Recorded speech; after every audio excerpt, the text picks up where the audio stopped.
have been loyal to you, Master. I have been loyal to you.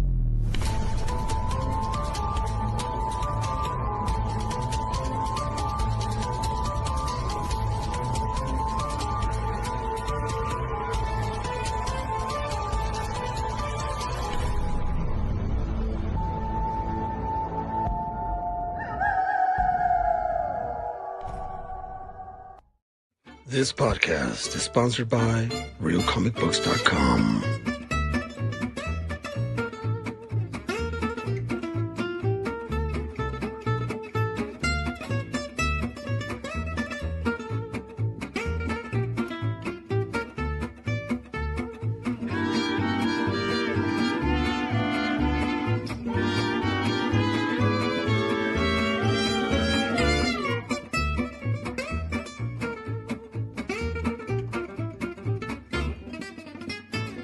RealComicBooks.com.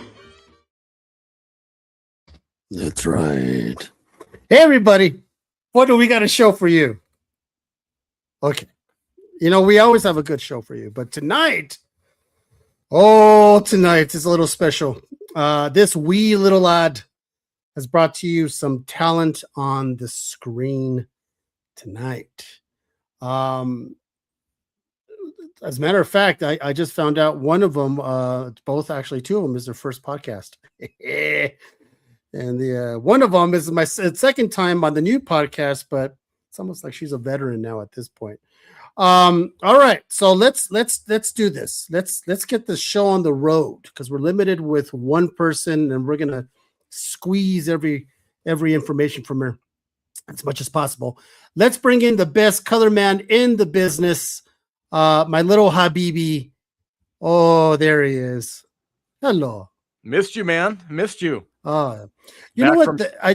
Chicago. Back from Chicago.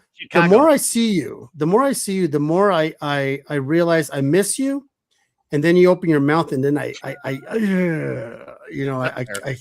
feel a little weird. You're talking to my wife. Yeah. Right. Yeah.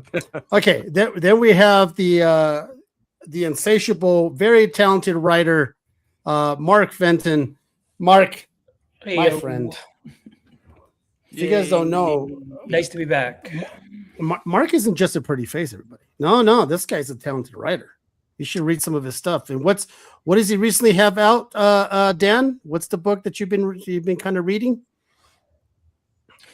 You're talking to me? It's called Merciless. Okay. All right. Thank you. Well, I take that back. You're not the best color man in the business. Then we have my brother from another color, as I like to call him. There he is. Look at that. My man. It's always about color. Listen, I just got to tell you, shout out to you, Caesar. Really appreciate you every week, as always. We have a dope show. Don't give him flowers. Scheduled ahead today. Listen, I was going to give all of you flowers. Like, Mark is the voice of reason amongst this motley crew. I just want. He's always the gentleman, always the voice of reason amongst this motley crew. Dan is always a gentleman too, but not always the voice of reason. Fair. He's fair. Yeah. Sometimes Caesar, no one saw the intro. By the way, I just want you to know. It was really? Off to the side. Yeah, it was off to the side, and the screen was black the entire time. You kidding me? No. Did you guys see the intro? Did any of you guys? Mark, did you see it? I saw it here. Yeah. Oh, okay. So there you go, Dan. You're a fool. No, all right. Literally it was literally over on the side. Ish is the one who said it. I have fool. My brain automatically goes to Dan being the fool. I operate with comment on IG, technology. Caesar. Stop hating on me. Mama raised no fools. I love the fact that I blamed Dan without even knowing that it was Dan saying it. All right, let's bring out the talent. Unlike you bunch of hacks. All right, for the first, I'm going to say that for the second time on this show. Oh, Savannah, how are you? Hello. Yeah. So we had Savannah on 2 years ago on the old podcast. Can everyone hear me? Now she's Yes. Can you not hear us? I can't hear you guys. Oh no! All right, get out and come back in. Yeah, she can't hear us. She can't type hear it to her. Oh yeah. Do you mind doing that, Dan? Because I'm busy bringing the other people in. Okay. Now we have who else we have? Oh, Jess. Over the letters. Jessica Archer, Hi, everyone. the black and white extraordinaire artist that I'm telling you, one of these days, Jess, I'm going to bring you on with David Sanchez, and you guys could have a meeting of the minds because between your art and his art, some good stuff. All right. That too. Okay. What about now? Can you hear us? Yes, everything is great. Savannah, Okay. Very good. Awesome. Well, don't listen to. Okay. All right. Ella. Now we got Ella. Ella. Oh, Ella. Another talented artist. I haven't had this much talent on my podcast ever since that day. God, it's been a while. And no offense. I mean, Ryan's already a regular, so Kincaid's already okay. Well, welcome. This is Ella and Jess's first time on a podcast, and I'm going to take all the credit when they absolutely blow up and have their own line of something, and they're going to look at me and go, "Oh, I don't know, Caesar. Maybe I'll think about doing your podcast again." No, please don't do that. I have a weak heart, Caesar, so please don't break Never. break that. Okay, all right. Just let you know. All right. So what I'd like to do, because we have Savannah so limited time. Savannah, last time you were here 2 years ago, you were a spry 16-year-old. What's been going on in the 2 years? Please tell me. Right. Well, first, let me say I'm so honored to be here with, like you said, such talented artists. Ella and Jess, your art is amazing. It is so good. I've been following you guys for a while now, and I'm so excited to be here and get to hear about kind of your influences and hear more about what you guys got going on. But I guess to start and kind of kick things off, in 2 years, what has happened? Well, I've gone to college, so that's yay, exciting. I finished my first year at SCAD, and I am majoring in sequential art, which is the art of comics, which is super exciting. now, Savannah, for the layperson, can you explain SCAD, where it is in the Yes. South, like, and everything? Yes, SCAD is Savannah College of Art and Design, and it is in Savannah, Georgia, and it is a very well-known art school. They focus a lot on business and marketing artwork. Well, for a second there, I think your dad's going crazy with the music. Is that him? My bet is Who's it's playing? Mark. It's usually I Mark. hear it's somewhere Me. in here. Is that who's playing the music? Is that you, Mark? It's always Mark. There's no music. Let me mute, but there's no music. Let me mute, but there's no noise. No, there's a TV on downstairs, but I didn't think it was that loud. No, okay, all right. I heard music too. So okay, so you all right? College. That's Yeah. always exciting. That's Yeah, a big yeah, deal. yeah. Very exciting. Savannah's an amazing school, by the way. I have a relative that goes there. That's nothing to sneeze at.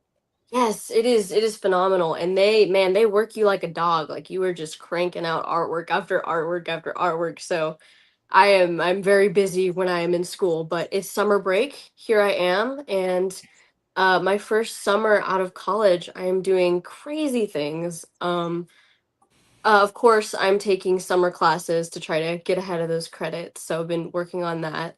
But I'm also doing my first ever Comic-Con at Bell County Comic-Con, which is here in Belton, Texas. So I'm super excited to get out there and start vending my artwork and kind of make those in-person connections. So that is super exciting. That's awesome. Congrats. That's It- huge. You know what?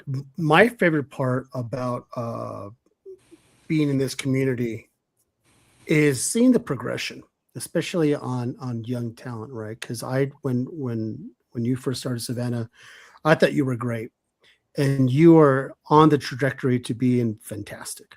I mean, because your art, Sweet. just the most recent one of the Cyclops, which I'll pull up soon.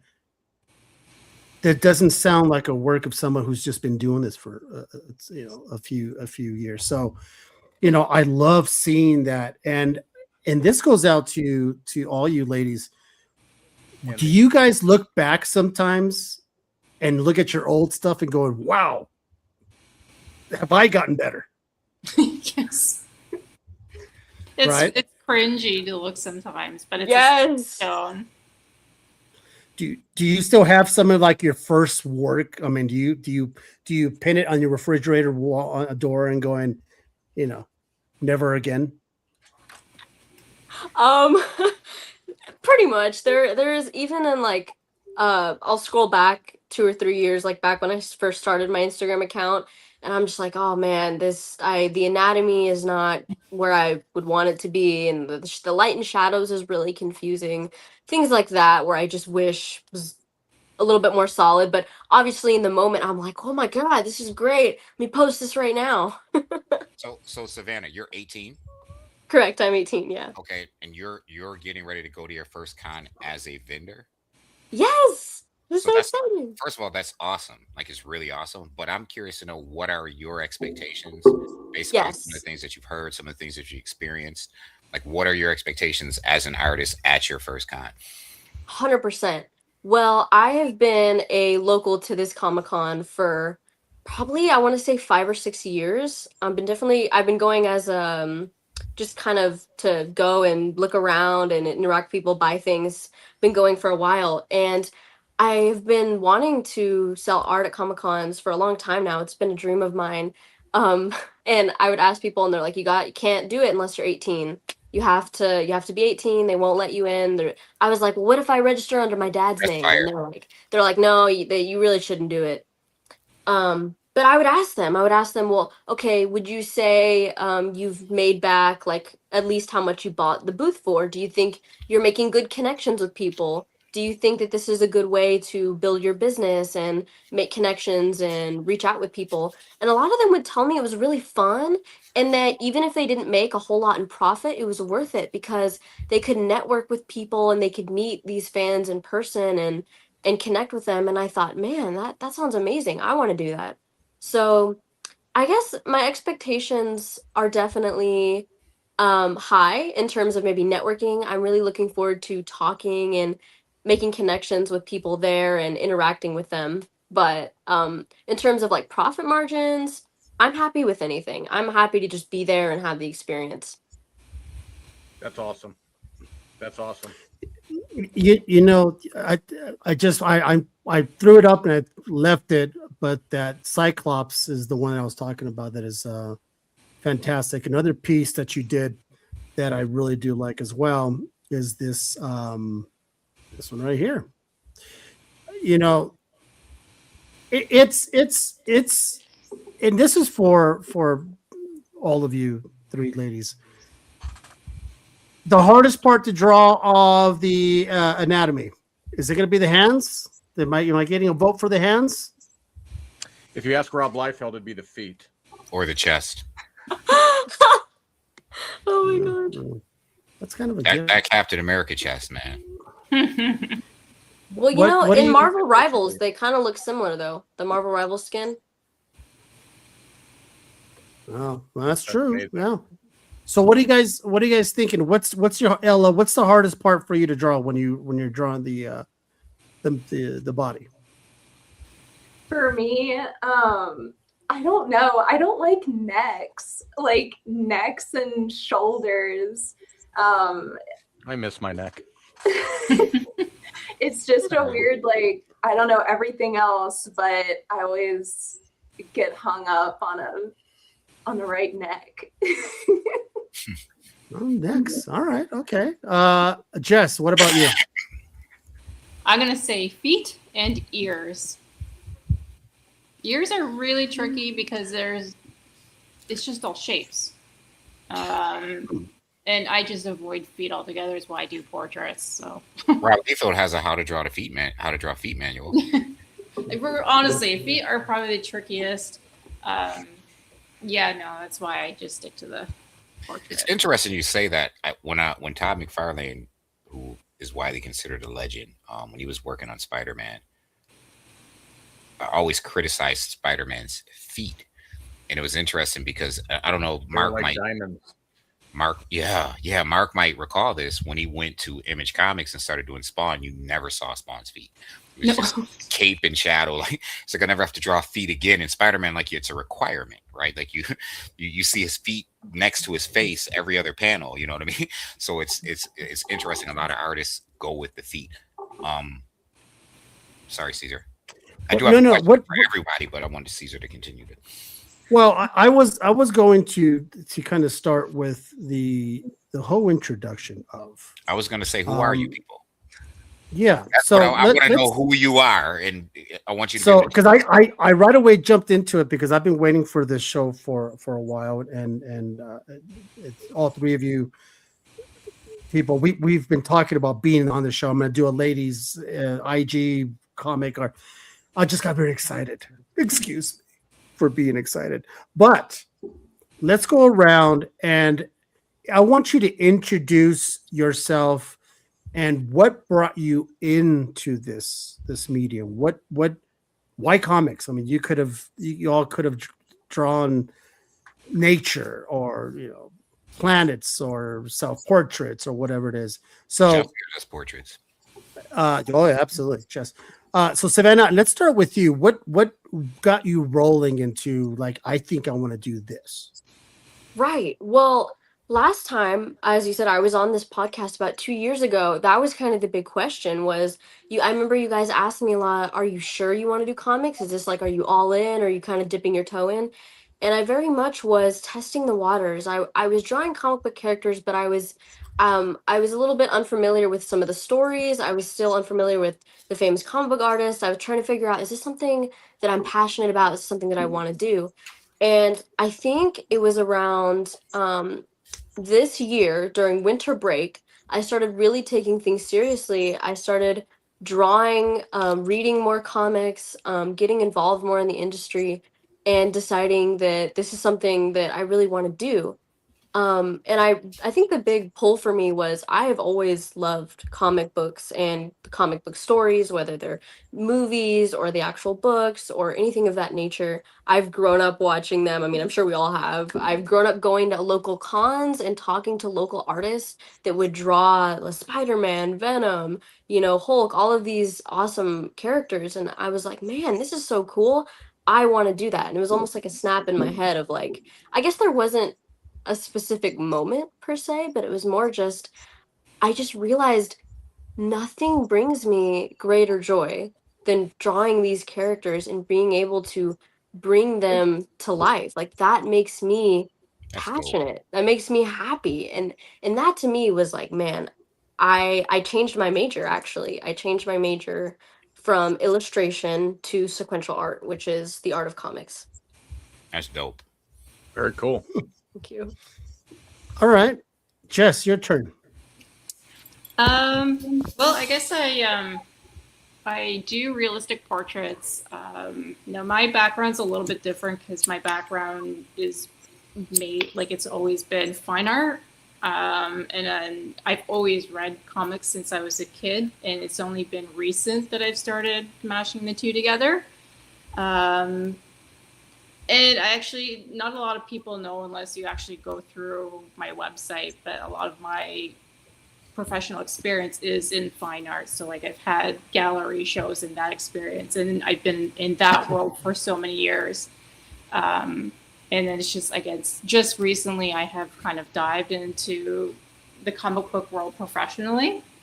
And it's a weird place to be in because I have all the experience of the fine art world, but I'm very much a newbie in the comic book world. So like I'm learning literally as I go along right now. So, and it's just been kind of a very whirlwind past year. But yeah, I've loved comics since I was a kid. I think my first comic was Winnie the Pooh and the Windy Day. And then it was Super Friends and the Superpower shows. Like I always loved them. And I used to do abstract. I used to do like celebrity portraits, regular portraits, but like none of that I had any fulfillment or like personal connection. So that's when I started kind of diving into the comic book genre and just doing it professionally. Jessica, your education, is it, I'm going to screw the name up. Is it Fanshawe? Fanshawe College. Fanshawe College. So you were doing fine arts there? I was doing fine arts there, but realism was really I was self-taught in that. I taught myself how to do that. Like we didn't learn any of that. We learned basically like figure drawing and like quick sketching, still life, but all the realism that's been me since 2020. So I know at some point we're gonna move on to Ella, but before we do, so Jessica, what was the thing, right, that made you say, you know what, I want to do this comic stuff? Like, what was the catalyst? I think just it brought me joy. Like this, it's not just a hobby. Like that's my life.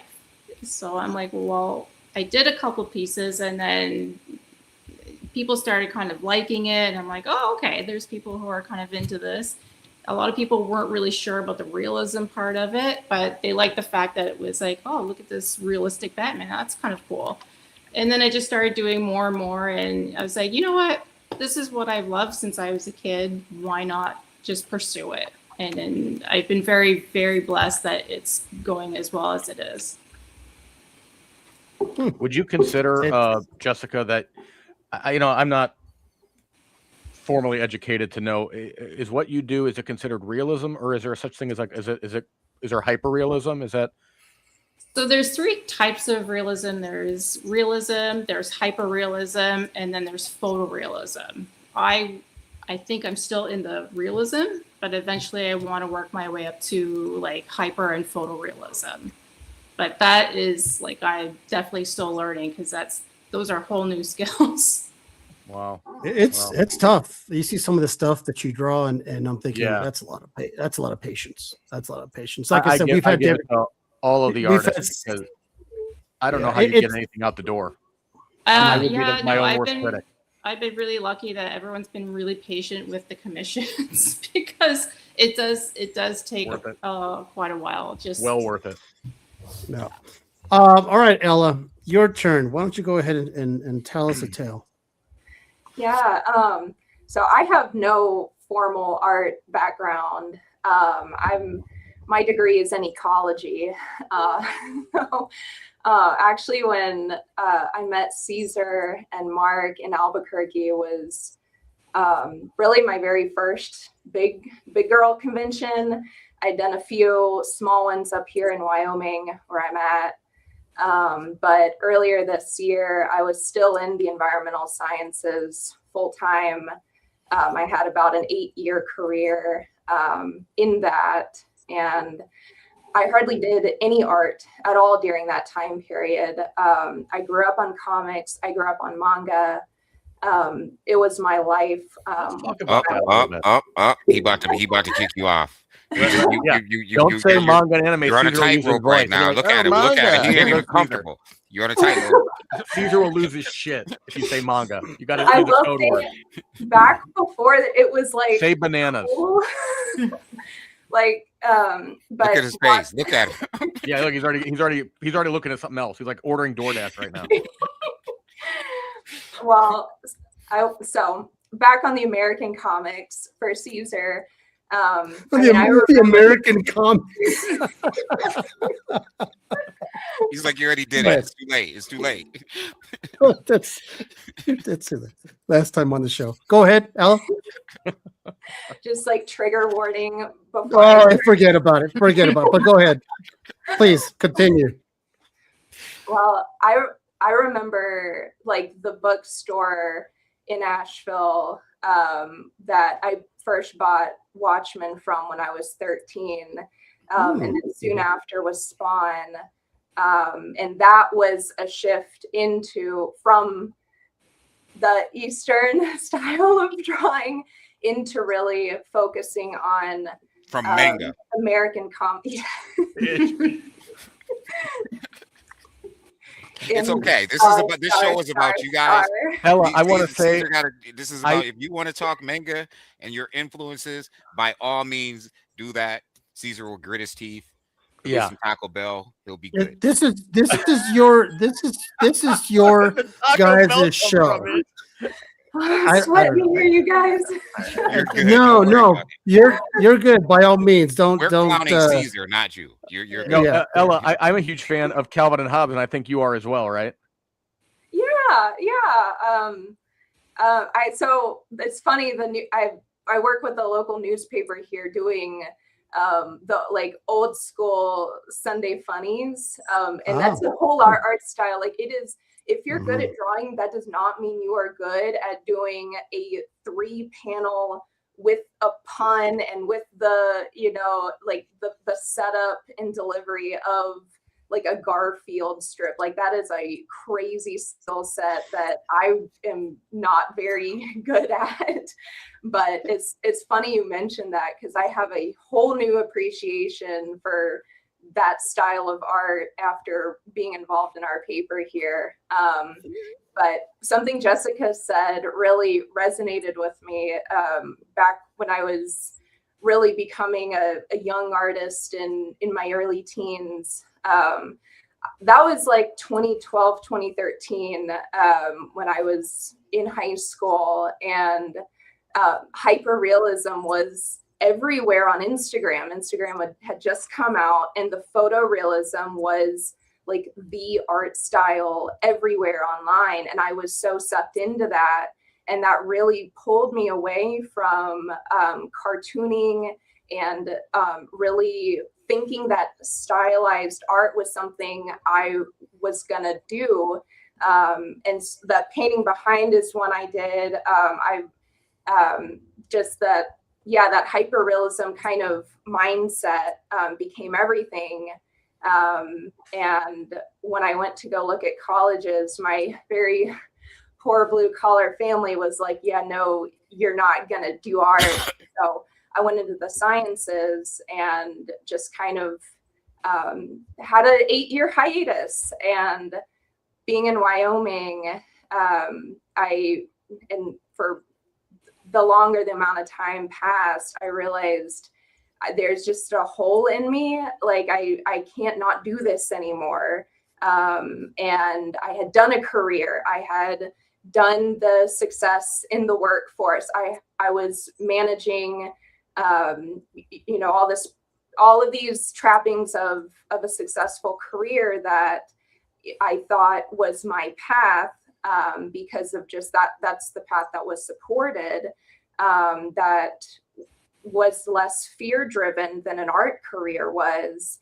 And so earlier this year, the property I worked for sold. I was laid off. And at that point, it was like these worlds were colliding. I had already really started getting back into art, not the hyperrealism, because that was, that led me to kind of a dark place as an artist.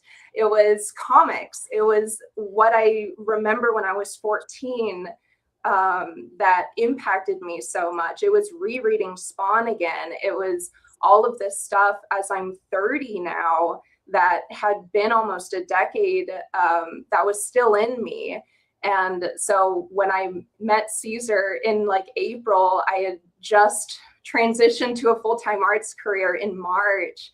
And it was really like, okay, I've developed a portfolio for portfolio review. I'm doing this. This is a serious thing that has been bubbling up for a really long time. I don't think without realizing, but it's a testament to finding there's so many kinds of art out there. And as an artist, if you go down the wrong one, it's like, well, why am I burnt out? Why is nothing inspiring? It's like, well, switch to maybe a different kind of art that maybe you thought or the world had told you was lowbrow or wasn't prestigious or wasn't going to get you this or this or this. And to be true to yourself, no matter what that looks like, what it's perceived as. So you answered the question that I asked Jessica. I was going to ask you the same question, Savannah. I didn't ask you the question because your pathway to this particular juncture, like you seem to start off heading in that direction. Whereas, in Jessica's case, she was gallery artist, and in your case, ecologist, you know what I mean? So you answered the question already, but I do have a question really quickly. I want to shout out everyone that's watching on YouTube. Shout out Bronson, shout out Peter, shout out Tree City, shout out everyone that's watching on YouTube, everyone that's watching on Instagram. Really appreciate you. Make sure you give a thumbs up or a thumbs down, preferably a thumbs up. Just don't do nothing. Do something when you interact. interact with the channel. The question I have, and is for the three of you. So once you came to the conclusion that this is what you wanted to do, was there a specific thing? Like, did you say, I want to do this character, or I want to draw this character, or I think I can do this character really well, or bring something to this character that, you know, is uniquely me that no one else has seen, or I just enjoy drawing this or that character?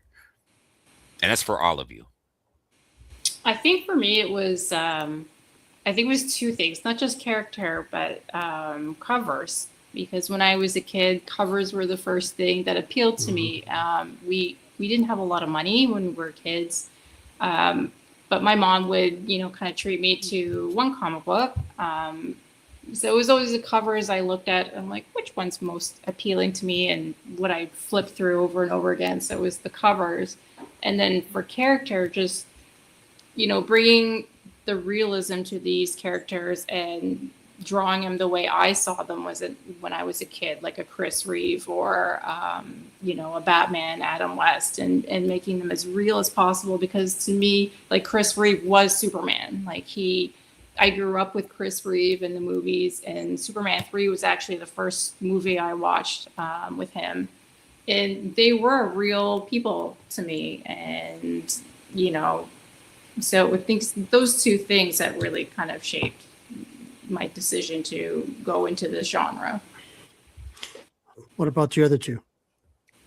Savannah, Ella? Yeah. I think for me, when I really started taking comic art more seriously, because obviously not exactly the same as Jess, but I did do larger watercolor portraits. I don't know why. I just was so drawn to watercolor. I still love the medium. It's so beautiful to work with. And so I would do these large scale watercolor portraits, and they were not realism. I would describe them more semi-realism. Like, they were more realistic than some of the stylizations of comic art, but, you know, maybe semi-realism. And those were really fun, but there was something I loved about drawing characters, like characters that I knew and already loved, and kind of bringing them to life in that way. And when I started drawing Spawn, I still think he is my favorite character to draw. I just love drawing him. I think maybe the simplification of the mask and like the dark ambience, like I love characters like that, like Batman and Spawn. I love drawing them. It's a little bit hard for me to get Batman sometimes, but I love drawing characters like that. And that really was what sparked the joy and the spark for me. And actually, similar to Jess as well, it's totally the cover art for me. Like, I think it's different if you're super into reading the comics, but for me, because I haven't read that many yet, I'm slowly starting to do that more and more now. Same as Jess, I would go into a comic book shop and I'd be like, man, these covers are awesome. Like, I want to look at this one, I want to look at this one, and I would just stare at the cover art and admire the beauty. And I think being an artist, you can really take that in almost in a little bit of a different way, because you can look at, like, wow, look at the light and shadow here, and the light sources coming here, and look at the different perspectives of the face and things like that. And it's really cool. I think covers really are what first draw new readers in to a book. Yep. Ella. Yeah, it was so interesting. I asked myself the same thing a few years back when I started kind of redrawing again, because painting, oil painting, a lot of the emphasis is on technical execution. If it's technically painted well, then it's a technically good painting. Comic art has a story involved. Comic art has narrative involved. So you can't just do a pretty picture. It's actually really easy to just do pretty art. It's hard to do art that makes you go, huh, or makes you turn the page, or like, what's going on here? And so I knew getting back into it, I didn't just want to be like pretty picture artist. I wanted to be an artist that captivates and intrigues you and makes you want to turn the page, which is very unique to comic art. And so getting back into art was like, yeah, who do I like to draw? Well, I know I like Rorschach. Is like, I know I like Kelly Jones. I know I like Dennis Cowan. It was like looking at all these artists that I knew I liked from 10 years ago, and rereading their works and drawing along as I'm doing that and figuring out what my style was, figuring out I don't want to be a colorist. I just want to be heavy inks, very interesting ink work, both traditionally and digitally, that those techniques, that's what's interesting to me right now, maybe not in 10 years, but right now that's the answer. And so this is like an active kind of ongoing inner journey of a question that you asked. But I don't know, it's like, if I get stuck, I just look back to what I liked as a kid and try to do my best version of that. So you mentioned Rorschach. That Alan Moore run really impacted you. I'm saying, because not many people mention Rorschach, who's a great character, but it's not one you hear often when people mention characters they like to draw, or characters, period. You know what I mean? So that's interesting. Dave Gibbons' art, like there's a whole 5-hour podcast just on Watchmen, and even just on like the making of it, let alone what's actually told in the story. But I know Dave Gibbons was incredibly intentional with his art, and so that was something sort of in this relearning stage, was the intentionality. Every panel, every line on the panel has a story reason for that. The speckles on the glove, that isn't just to look good. That's actually a component of the story in that moment. And so, yeah, he is like, I mean, God tier for me. Absolutely. Ella, you mentioned about, how you said, I mean, I'm not, there's no indictment here, but I'm saying how your family sort of wanted you to lean towards a more practical career instead of art, because I'm sure they felt like they wanted you to make a sufficient living. As a product of immigrant family, same thing. I used to love drawing and art, and, they were scared for their kids. So they're like, do a practical job, right? I'm not saying art isn't viable, but it's a grind. And I think that a lot of people, I go to the comic shop every Wednesday, adorned with books for the week, and we can sometimes take that art for granted, even though it is a grind. My question for all of you, and I guess maybe we can rotate it, is I know for me, like I could never, it's never good enough. I'm my own worst critic for anything. How do you know when your piece is done? How do you know when you finished a piece of art? Like when you're like, okay, this is done, I can move on to the next one. Ella, I'll go to you because you were just wrapping up your last comment. So we'll start. How do you know when you're done with a piece? I think that is like a piece by piece battle almost. I do believe, especially in the world of comics, that efficiency is always like in the mind as a priority, not to be sacrificed to anything else, but I do give myself, okay, 3 days for this, or okay, after this is done, it's done, and then move on, because I don't want to spend 3 months on a painting, which I love to do and I will do happily. Like that is a whole, like I can just like for months and months and months on one horse nose, like but being intentionally in this industry is sacrificing those tendencies of just like recognizing this is good enough, it's accomplishing, it's to my best ability, and now is to move on and not hyperfixate, which I know we all can do. Savannah, what about you? Well, I think for my artwork for a long time, and especially when I started out, I guess 2 years ago when I was 16, like gambling into doing a little bit of comic art, dipping my toe in per se. For me, I was just like, okay, whenever I'm done, I'm done. I kind of, what Ella was saying, I could get so hyper fixated in it that I was like, no, I'm not done yet. I'll come back to it tomorrow.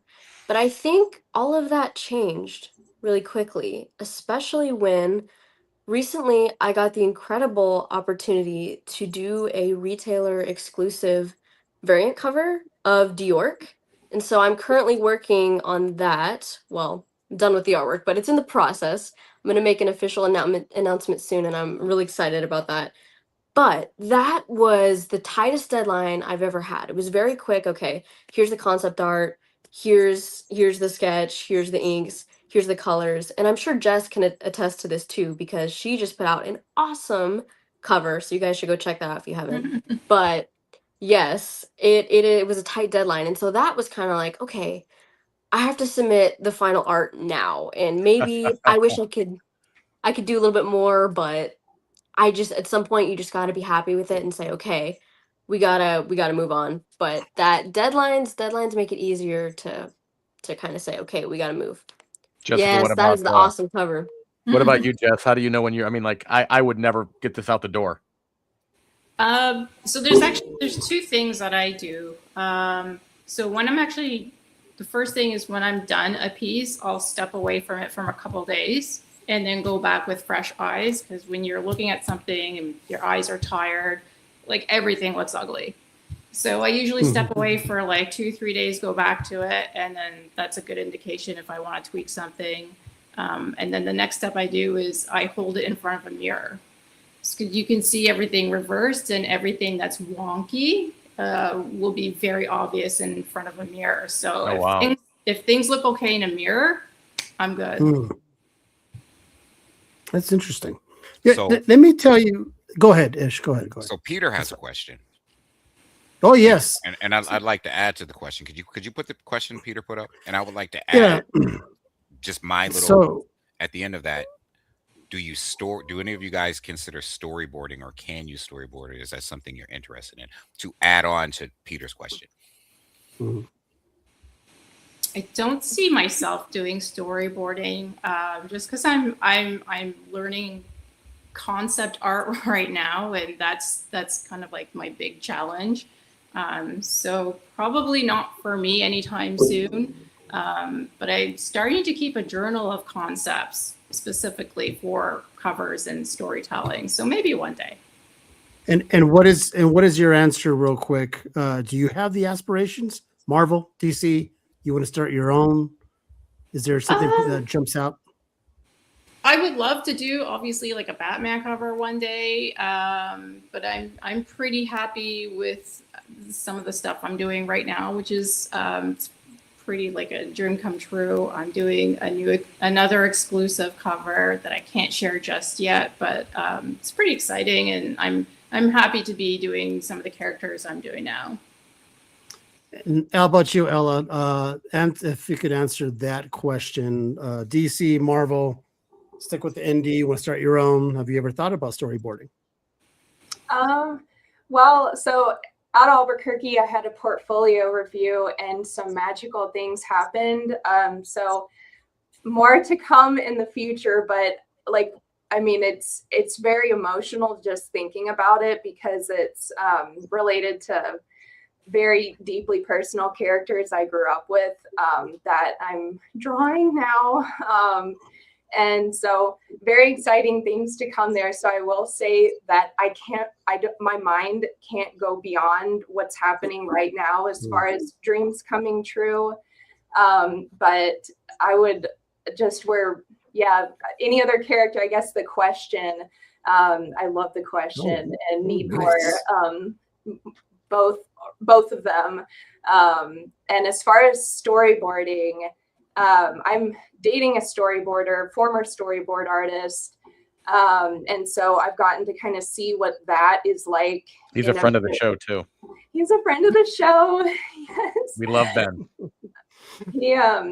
He's really, I've just being able to see what a real kind of work day for a storyboard artist looks like, and then what kind of art it is. It's very gesture. It's very, very, very basic drawing, which I don't know if I could do. I like too much detail, I think, right now to be a good storyboard artist.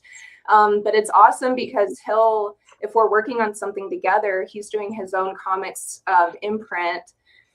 He'll just gesture like 3 lines, and then I'm like, okay, I can take that and then make the Mona Lisa out of it. And so it's a really cool partnership where he doesn't want to do what I'm doing, and I really don't want to do what storyboarding or layouts or that kind of thing. It's more of the final product, and that delivery that interests me right now. But it is it's a fantastic world, and I think learning sort of the art of storyboarding has strengthened, 10 million times doing sequential pages and layouts. And so I love learning it, but I don't think that's the career path for me. It's all right. It's all right. Okay, Savannah. Yes, I will answer this real quick, and then I have to pop off here. But Yep. so, in terms of storyboarding, Why you want to leave us? I know, I'm sorry, man. I'm sure everyone in here, all of the amazing ladies, we can attest. We are busy. We got deadlines. We got things to do. So it's rough. I wish I could stay longer, but She so said, "I got to roll." storyboarding. At SCAD, there are so many different majors. There actually are storyboarding majors. There's sequential art majors. There's illustration. There's painting. There's there's acting. The architecture. There's just all these different majors, right? And you can really focus in, and you can be a storyboard artist if that's what you want to major in. But yeah, that is not something that I'm interested in. I have so much respect for people who do storyboard because, like Ella said, you got to be quick. You got to move. But yeah, I think for me, I like getting a lot of detail. I like spending a bit more time on pieces. So I'm looking to be a cover artist for sure. But not only a cover artist, I'm putting out my first published cover soon, and that's incredible. I can't even believe that. But aside from that, my real goal is I would love to do interiors in a comic book. I would love to draw the interior panels, which is why I'm majoring in sequential art, because that is telling the story through the interiors. If I were only going to do cover art, I would major in illustration. So that is where I'm at. So Savannah, we know you have to run. Just 5 more quick questions. No, I'm just kidding. I'm just kidding. No. So maybe one of these days, Savannah. Mark will bring you out here to Albuquerque to do the con that Ella was just at, and you never know, because networking is a big thing. Ella can attest to that. Look what's going to be happening in the future. And since you got to go, why don't you go ahead and give us what's going on, where you could be found, all that good stuff. 100%. Well, yes, you can find me here on Instagram at SB Comic Art. You can also find me at my website, which is just savannahpresas.com. And stay tuned, because I got big things coming. These amazing ladies got big things coming. I'm so honored to be here, and please stick around to see more of what they have to say. I know I'm going to be watching while I'm working. So yeah. And listen, this will not be the last time you're going to see this lovely person. Is that an Invincible behind you? Oh, don't get them started. I knew somebody was going to ask about the books behind you. 9.6. Hey, if you're interested, let my dad know. Comic cameo. Comic cameo. Yeah. Listen, plug all of that. Plug Comic cameo. Plug everything. Her pops. You can find Comic Cameo on Instagram. Yes. It was really books. dope having you on. It's really dope meeting somebody who's as everybody who's listening in gets a free Invincible one. Thanks. It's really dope meeting someone who's as inspired as you are at your age and motivated to go out and handle that. You know what I mean? When I was your age, I was trying to run around the world. You know what I mean? Right. I wasn't focused on literally. So really, really, really appreciate you. Thank you so much for your time for contributing. Absolutely. Thank you guys so much for having me on, and I will catch you guys later. Good to see you, Savannah. Yes. Hi, See ya, Jess. Savannah. Bye, Ella. All right. Okay. Now let's go ahead and my plan. Oh my God. Let's all watch Savannah struggle.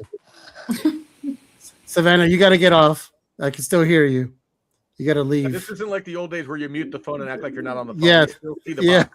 There's like a We can red still see the square box. with a white arrow, and you just click. It's okay. It's okay. I'll remove her. There we go. Okay.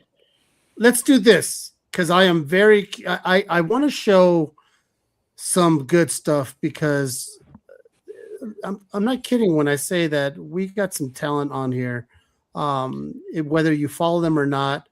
I love this Wolfman from Jess. I liked it when you first did it. Oh man.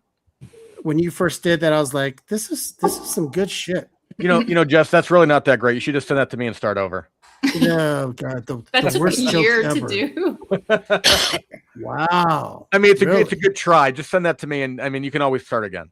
Yeah. That's dope. So freaking. That is amazing. I just- changed my answer. If I could do a universal cover, that would be. Oh my Oh. gosh, that literally Right? is Caesar after 5 days of not shaving.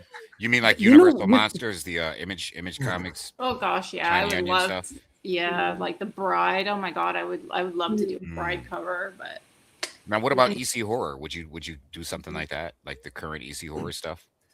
see, I'm not so familiar with that. I'm just starting to learn about it now because I've kind of just recently dived into the horror genre and contemporary horror. So it is something like I am doing something with what's that iconic cover, Chamber of Horrors, Chamber of Horrors. where she has the wine glass and Mm-hmm. yeah. So there is something Chamber of Horrors. Yeah. yeah, there's something I'm doing with that reference. You know what? I could. We can go all night just literally looking at some of this stuff. And here's Ella's her Swamp Thing. Oh, that's dope. Oh, that's Love cool. the black. You love the black and yellow, of course. You know, Ella. But You know what? My Constantine? That's Constantine. Yeah, it's so freaking dope. Constantine. Yeah. You know what the best part, Ella, on this piece is how you made the white pop from that, right? That my eyes go straight to that. I like how she that- captured the vibe of a traditional Swamp Thing cover. You know what I mean? Like Uh-huh. of what you Swamp Thing covers have their own vibe. You know what I mean? And I like how you captured that vibe on that. Yeah, well, that definitely That's is the vibe really of the dope. first Constantine appearance in Swamp Thing for sure. I mean, if you look at that book.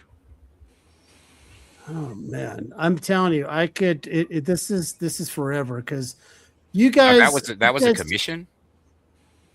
No, this was before just one of our local cons, and I went into the very small but mighty comic shop here in Casper, Wyoming, and I What a found plug. like 2 blank sketch covers, and this was one of them, and I was stoked because John Kahn is just a favorite, but had to make it work with the yellow.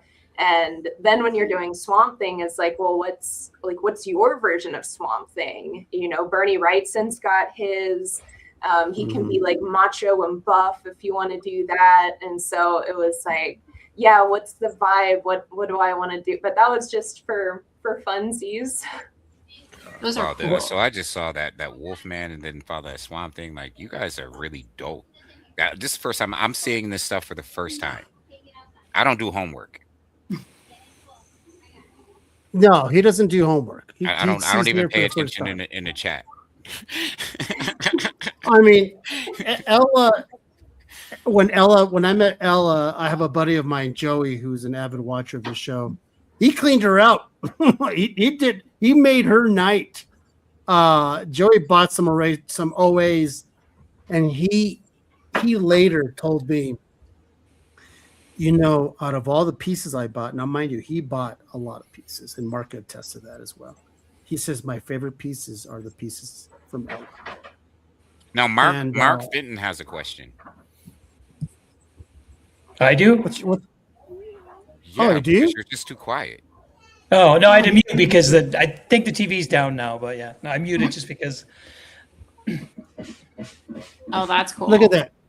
So I have this print from her, and it is the coolest because I'm a That's Bram Bram Stoker fan. right? Yep. Yep. I'm a big fan of the Bram Stoker, the whole thing, and the other piece I have is a Nosferatu piece as well. So yeah, no, absolutely. Between I want to ask That's a good kind of a cheesy question, but I feel like it will like let us have a little bit of insight into you. So take it with a grain of salt. But if your art had a theme song, what would it be? Jessica. I'm gonna say, honestly, Monster Mash, because everything I've been doing lately is very monster, classic, and now contemporary. Ella, what about you? Yeah. I'm like running through all the songs I listen to when I draw. I don't know, a unifying theme. Oh, that's a good question. I don't know. I don't know if I've ever actually listened to any music at this point in my head from the nothing that I'm bringing up in my mind. you know it. No answer. That, Oh boy. That's as That bad as saying manga on the Real Dracula's Wolf. Oh my god. You know. Let me tell you what I learned from that last segment. The one when Savannah was still here, and you guys were talking about the what inspired you, and you ended up going this direction. Sometimes in life, the path is already laid out for you. It's just a matter of you following it. Okay, you just and you guys followed it. There's that thing that you did by listening to that gut, listening to your actual self, and going, I'm gonna just follow this because it's laying upon my feet, and something keeps coming back, and it's telling me to go towards that path. I just feel like the theme song Cheers is about to play. Mine you know, Dan, nobody asked. It's one of the very few times I get serious with this fucking show, and you sons of bitches. I'm not used to this. I feel like some choir is about to play or something. Well, because it's very inspiring. Hey Sam, if you just joined, you mentioned the word manga, and Caesar's losing his shit. I saw that. It's very inspiring for future artists who go, I don't know if I should do this. And just listen to the 3 stories that we heard earlier. That might shed some light that the path is probably in front of you. You just have to make sure you can see it. That's what I'm trying to say, because it's very hard to go, I don't know. I don't know what I do. I like to draw, but I don't know what kind of thing I like to draw. Draw everything. Right, ladies? Draw it all. What's interesting? Draw it all. Savannah is still young. I mean, not that. I mean, graybeard here, but I'm just saying, Ella or Jess, you can take this. What would your younger self be surprised to learn about your career now? That I could actually do it. Really? Yeah, because I'm also dyslexic. And I didn't really think art was something that was very possible. So like I've spent my whole life since I was 16 working in like retail, serving, all those kinds of jobs. But I found a mentor who made it possible to actually learn things to do this for a living. Even though it was fine art, what he taught was that things that could be implemented into both worlds. And actually this week I just quit my part-time job. I'm actually going full-time art now. That's amazing. So That's right. You always got to go all in on yourself. Always go all in on sometimes have yourself. to take the leap and just go for it, and just keep working. And it's not an easy path, but it was just more overwhelming thinking about I could potentially be losing opportunities because I'm stuck in my part-time job where I'm losing time to work on what I should be working on. And I'm just very, very fortunate that I was able to do that. But yeah, no, Awesome. Just also being dyslexic, I didn't think I could do anything else because my academic skills just stop at a certain point. So I felt like I had to work extra hard to make it happen. So I'd like to know because this is real gonna go. quick before we go on, what about Ella? Like what would something that your younger self would be most surprised to learn about your career now? Not, by the way, not insinuating you're old anybody at all. I'm just saying younger than today. Well, I think it's important that my younger self would have known from my slightly older self now, that it's okay to have multiple passions in life, and pursuing one doesn't mean you're on the wrong path or it's the wrong passion, and that you can switch to anything at any time. And in life, there's an amazing thing where you can just like do things that you want to do. And I don't know, turning 30 was like, oh, okay, that's like a big one, like time to do the things that I want to do. And I don't know. So I would say just because you're following a path and you truly like it, if it is art, if it's a different kind of art, if it's painting, if it's graphic design, if it's whatever, do that until the passion fades or runs out, or you realize that there's a bigger one out there for you. But like, I have no regrets for my conservation career. I think helping the planet is like a huge joy of mine to have gotten to experience, but it's like living multiple lifetimes. It's like that was one lifetime and now we're in another one. Yeah. So Sam has a question, but I would like to know, because we already broke the ice. We've been on here for an hour, and it was a good hour. One of the best hours of content we've had on this iteration of the podcast. Actually, it was a really great hour, but we broke the ice.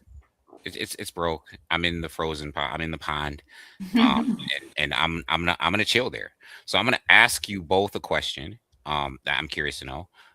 This industry, you're in the industry now. We're not gonna play like y'all are. Y'all are in the industry. Y'all are working. You are doing dope stuff. You're gaining recognition.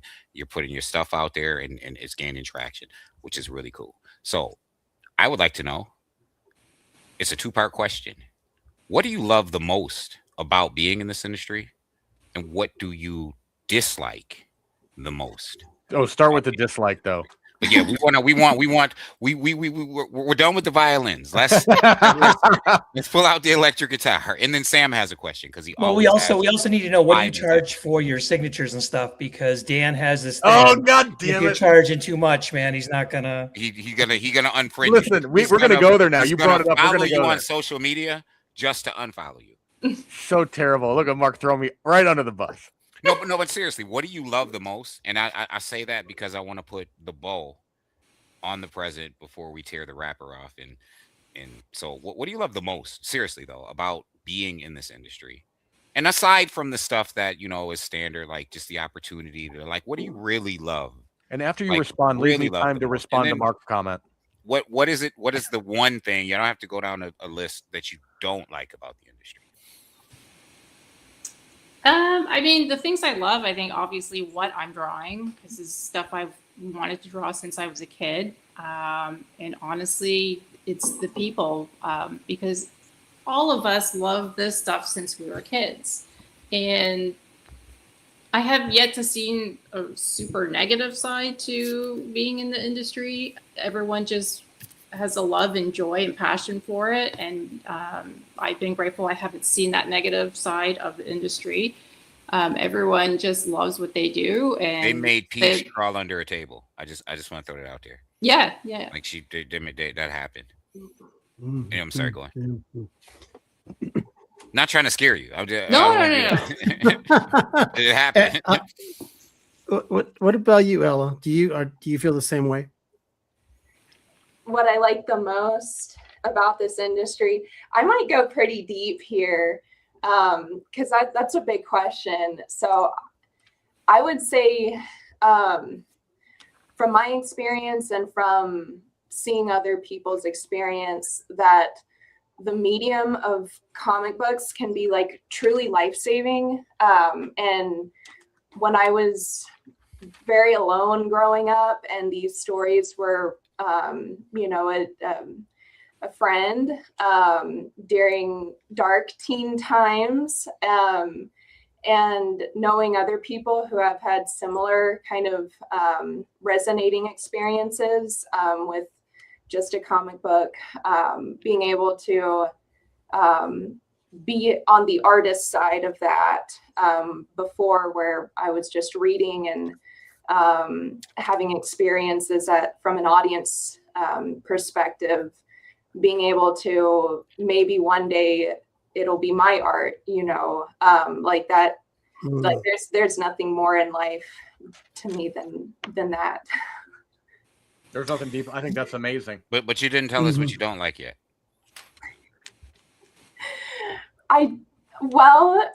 So my happy place is horses. Like that's what I grew up like. I like horses, and unfortunately, there's not a lot of horses in comics. And so Mark's got one with horses in it. I would just amp the horses way up. I'd put them all on a horses. So for those of you just joining, we all agree that we don't like $60 signatures. We didn't do that. Ella charged me nothing for her signature, so I mean she's all right on my book, and I have a strong suspicion that Jessica would also not charge me anything for her signature. Wow. So. No, I'm joking. I mean, for art, for individual art, your time is your money. Money's not a bad word. You should charge. I do have a thing where I think some of these creators are getting out of control, and that's where Mark was coming from with these signature prices, just signing books. Like he says as he scratches behind his ear. No, I'm telling you, it's getting crazy. But for your art, I mean, we've seen it here. I hope you make all the money you possibly can. You guys are amazing artists. So the art itself is, I hope you make bags of money. It's a. I mean, I think a lot of stuff in the industry, which is a little bit on the negative side, that the spec side to it is like ridiculously blowing up, like the whole spec market, and I think that kind of puts a little bit. She got to go. No, hell no! I love her. Keep her right on here. Keep going. There's good things. There's good things to it, but there's also a negative, right? So it does make things harder for true fans to get a hold of in terms of like signatures, like variant covers. So. Because I'm a collector too, and it sucks when I can't get a cover from a creator that I've been following and supporting since the beginning of their career, and now their books are only 1 in 100 or 1 in 50, or you can only get on a certain website. So like, there's pros and cons to everything. So signatures, like, yeah, I see them kind of blowing up, but I mean, creators, I guess.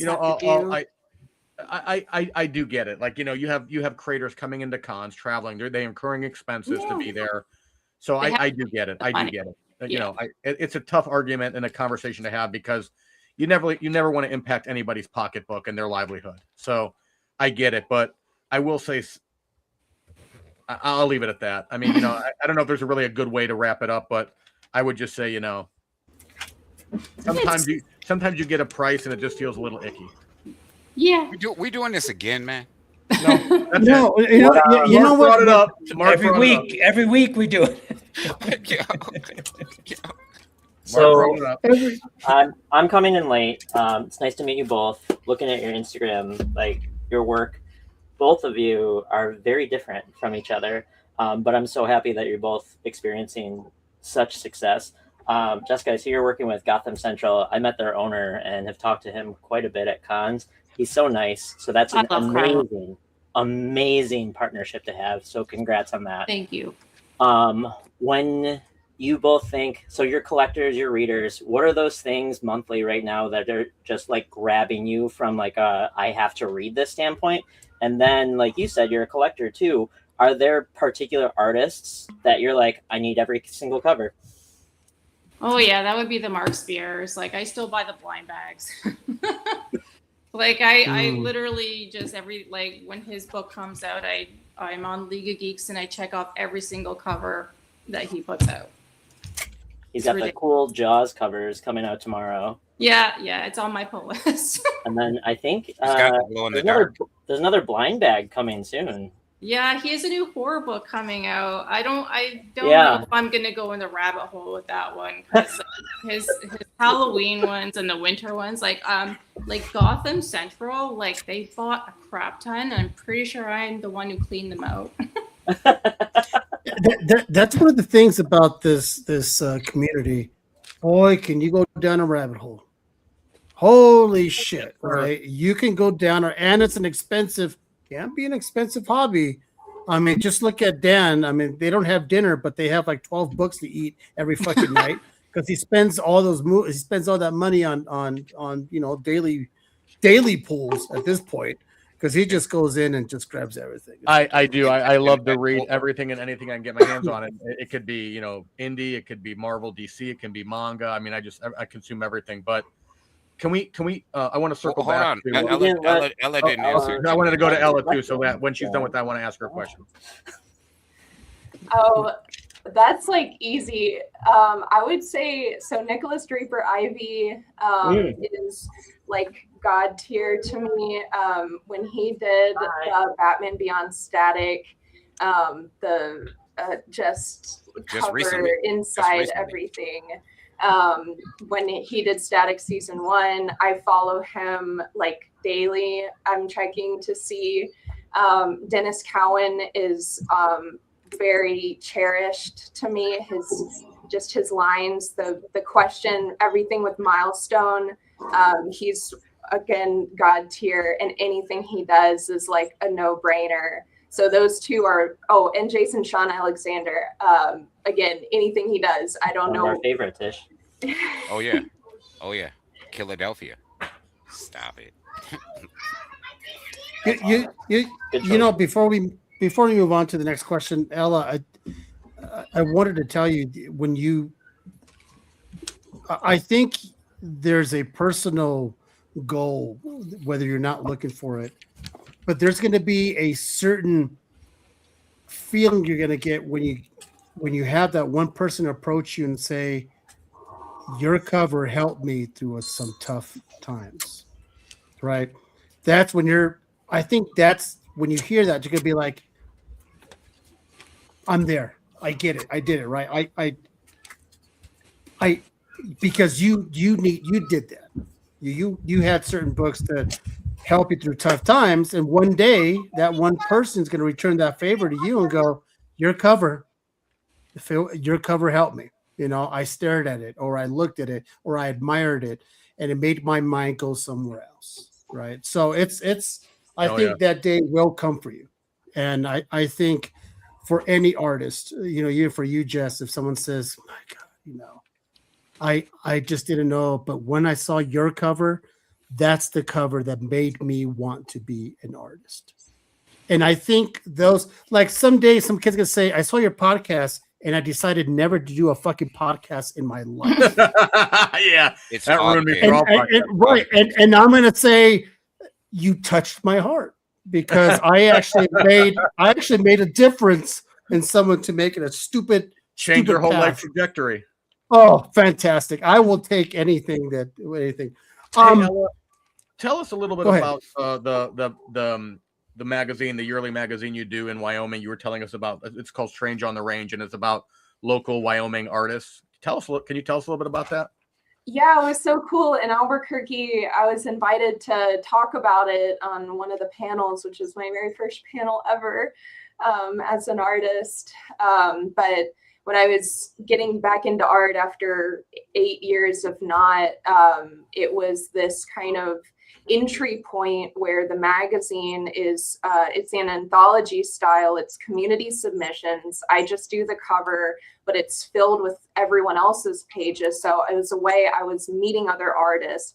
I was doing something creative. I was learning about the physical printing process because it's a print magazine, print only by design. So I'm in InDesign, like I'm learning what CMYK is versus RGB versus satin versus like all of the actual like production of comic making. I'm doing through the magazine. And then on the reader's side, it's sort of this one-stop shop. If you're curious what the comic scene is in Wyoming, you get one of the magazines that has 11 artists with 6 pages of their best work in it for that year. It's got their contact information if you want to commission them. It's got their website. It's got all of these sort of plugs into the community from one source. And then on the creation side of it, it was a way of getting into the art world here without fully, here's my own comic. And so sort of this practicing the motions with something that is for everybody else. So it's really cool. Will this be your third year? Will this be the third year doing it? Yeah, it's our third year. We got a big grant from the state of Wyoming to do it this year. So it's fully funded, which is insane. Like AIPT Comics did a write-up on it. It's getting Wyoming out into the world. And it's nonprofit, right? Yeah, the cover price. I often forget Wyoming is a state. I'm like, oh wait a minute, we have 50. I'm kidding. Got it. Listen, I'm from New York, so no knock on Wyoming though. Yeah. Ish could barely even spell Wyoming. He starts with Y-O-M. Hey, Jess, let me ask you: the day you quit your part-time and you're going, I'm doing this full-time. Did you go back and forth a lot? Oh, yeah. Should I? Should I? Okay, I'm going to. No, maybe I shouldn't. Yeah. Okay, I'm going to go to. Especially Canada's in a recession right now. So it was not easy. Actually, my parents were the ones who were like, if you don't do this now, like you're going to just be stuck working at this part-time job. Because things are happening now, and even though it was only like maybe 2-3 shifts a week, it's still a good chunk of time I'm not doing my stuff. And then I have stuff piling up on my desk that needs to be finished. So it was getting very difficult balancing everything, because our house is also up for sale. And it's just like this year has just been like super busy. But yeah, I definitely, I've always had a little cushion to fall back on. Also supports my hobbies, but it was just time. Wait, you sell drugs? Sorry? You sell drugs? No. When she saw drugs, what's wrong with you? God, she said it like it was like a secret. I haven't had a cushion. We're going back 2 shows ago where Ish was selling oregano on the streets. Yeah, I've always had a little cushion to fall back on, during weird economic times. And it was, it's a little bit scary, but like, I feel like I'm just at the point where like I'm 46, going to be 47 this year. If I don't do it now, it's not going to happen. It's so weird that the mind could really fuck you up. Yeah. Well, so that government too. Well, yeah, it goes. I'm now saying, but what well, the thing is that because the mind could really drive you to a point of screw it, I'm not going to do neither and just find a new job, or a new career path that pays, right? But at the same time, you're also missing out what makes you happy. And I'm assuming both of you ladies, for the first time in a very long time, you're both happy with what you're doing. Shout out to you, Bronson, man. Right?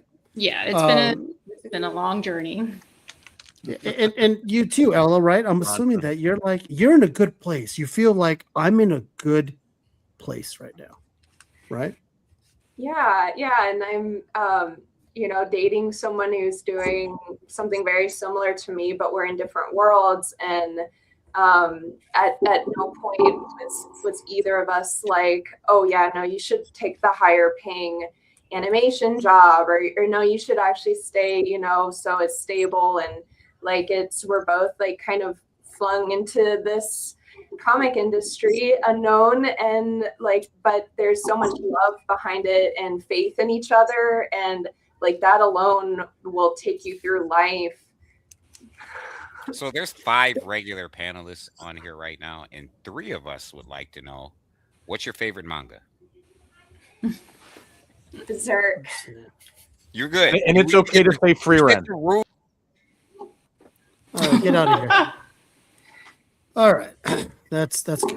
Did you just say Berserk? See what I mean, Ella? It's not a safe space here. It's not. No matter what Caesar tries. I would never do that to my guests, only to people who annoy the fuck out of me. But I'm just saying,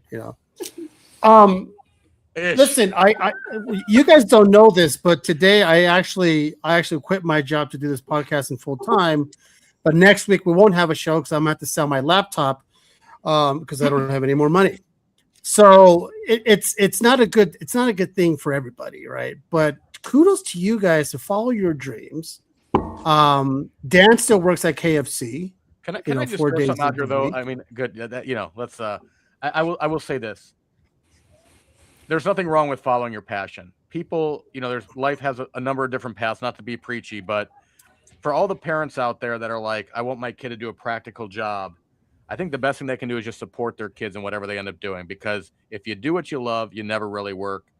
And I just think it's important to just throw that out there because there might be some parents, and we're hearing it now from Jess, from Savannah, from Ella, that, they're making it happen. So it's possible. You just can't,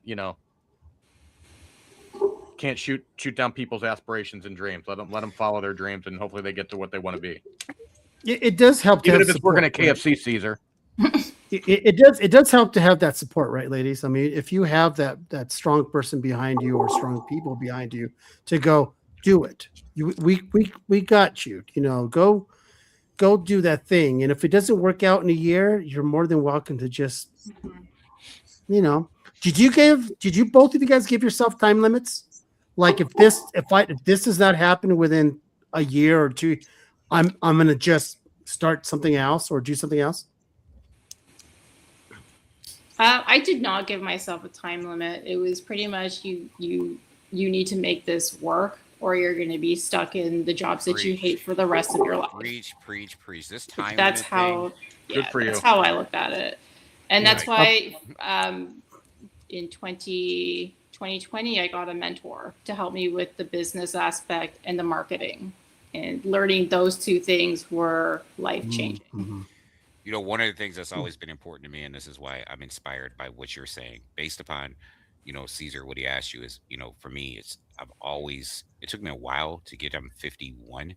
So it took me a while to get there. But for me, it's like, I have to be all in on me, right? Like, I can't be afraid of paying the dues. I can't be afraid of, someone once said to me, the difference between someone who is a genius and someone who becomes great from being a genius is the risk that they're willing to take, right? The person that becomes great from it is willing to take the risks. They're willing to bet on themselves, and really inspiring hearing Savannah say it, hearing you say it, and seeing where you guys are. You have Ella having an ecology career, like a career, right? Now, like you probably could have went back into some sort of environmental sciences afterwards, but it's like, you know what? I'm ready to do this. And I could keep doing this part-time job, and I could do some gallery art, and but I'm ready to just, here it is. I'm going to do this. And it is inspiring, and it's really dope. Really we probably could use Don't worry about them time limits. abilities, though, because summers are getting damn hot. We need to fix some shit around here. I'm just going to throw that out there. Caesar needs you to eliminate the border so he doesn't get deported. Like if you can do some work, if you can do some work. I'm if you don't watch the show, everybody, apparently I get deported every fucking Tuesday night. Keep coming back. 9:15 p.m. Eastern night. I normally get deported by 9:20, according to Ish. Ella, what about you? Did you give yourself a time limit, or you're like, fuck it, it's this or bust? Yeah, I'm playing 8 years of catch up right now. I mean, and like this, I think I was born to do this. I mean, so that there's an immense amount of drive every single day. Like, weekends, 9 a.m. to 9 p.m. Like I have so much ground I need to cover to get even like the 1 year of SCAD student is at, and so there's just so much drive and joy in that. And it's like I want, published covers. I want my own comic out. I want to help my partner with his imprint and all the creations and titles we're working on with that. like there's no end, like that, and it's such a bright future. Yeah, there's no end to it at this point, I'm afraid. I think that's such a key word you use, and Jess, I'm gonna bring that up to you. Did you ever think to yourself, I think I was born to do this. This is what I was made to do. I think as a little girl, like I always loved to draw, but I think as I got older, and again, just with my dyslexia, like my academic skills stop at a certain level, and so that's why I chose to work as hard as I do at the art, because like some people are just not meant for certain jobs, and some people are meant to do other things like the creative arts, fine arts, performing arts. Like some people are just meant to do something else. And you're wired. Yeah, it's just a different kind of job, but not everyone is meant to do, accounting or a firefighter or a nurse or a doctor, teacher. Like we're all meant for different things. You just have to find your niche and kind of. I agree. Dan tries to be funny, and it's just not. It just doesn't work out for him. I don't know who brought it up earlier, but someone said, when do you know when you're done, right? I do some woodworking and all that, and my answer, and then let me know, and ladies. Different kind of woodworking, Caesar. And my answer is, you son of a bitch. Dan, just you're such an ass. I quit. He does woodworking 3 hours. We have ladies present. We have ladies present. You said it. Man. My question, ladies, is when do you know when to stop? That's a good one. Because you have to stop, or else you'll never stop, because it will never end. Because you'll always find something wrong with it. Isn't it funny that people look at your art and go, "Oh my gosh, it's so great," and then you look at it going, "Fuck, if I could do it over, I would change that." You're always your own worst critic, though. The worst one, right? I wouldn't move. I wouldn't do that pose. Oh, that hair is bugging the shit out of me, and nobody sees it, but I. Circling right back to one of my comments from earlier, but that's okay. Isn't it interesting too? Yeah. And I don't know if you guys experience this as artists, and I don't know if you experience it. It's something that I've noticed. That thing that you did that you hate, for some reason everybody loves, like the thing that you don't expect for people to like really take to, and it's like, wait a minute, what? You find that, Caesar, you might find it like on Instagram. You post a pic and you're like, oh, that pic of me sucks.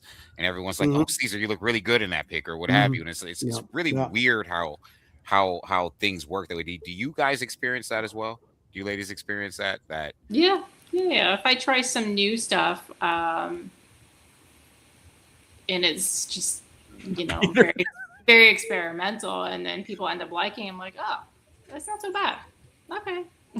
So yeah, definitely every piece I've tried and every new method or style of drawing I do, I always have that. Yeah. How about you? I had a really interesting kind of extreme example of that, in a really positive way. At said portfolio review, gentlemen looking through my 6 pages that I had spent 6 months meticulously crafting for this exact moment. But it was in my black 11x17 portfolio that I had all my other art in as well. And gets to the end of my, performance of a lifetime in front of him, and just keeps going. And it's like, oh, I hope you don't mind. And that artist urge of like, no, like this isn't it's like, no, the ones.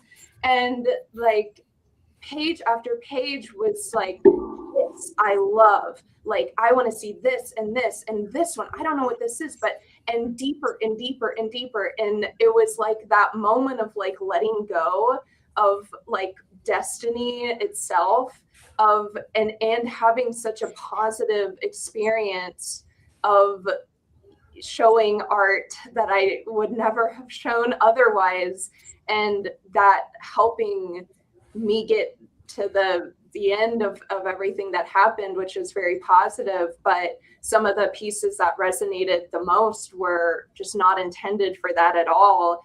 But it was like, no, like slow motion. But thank goodness I had them in there.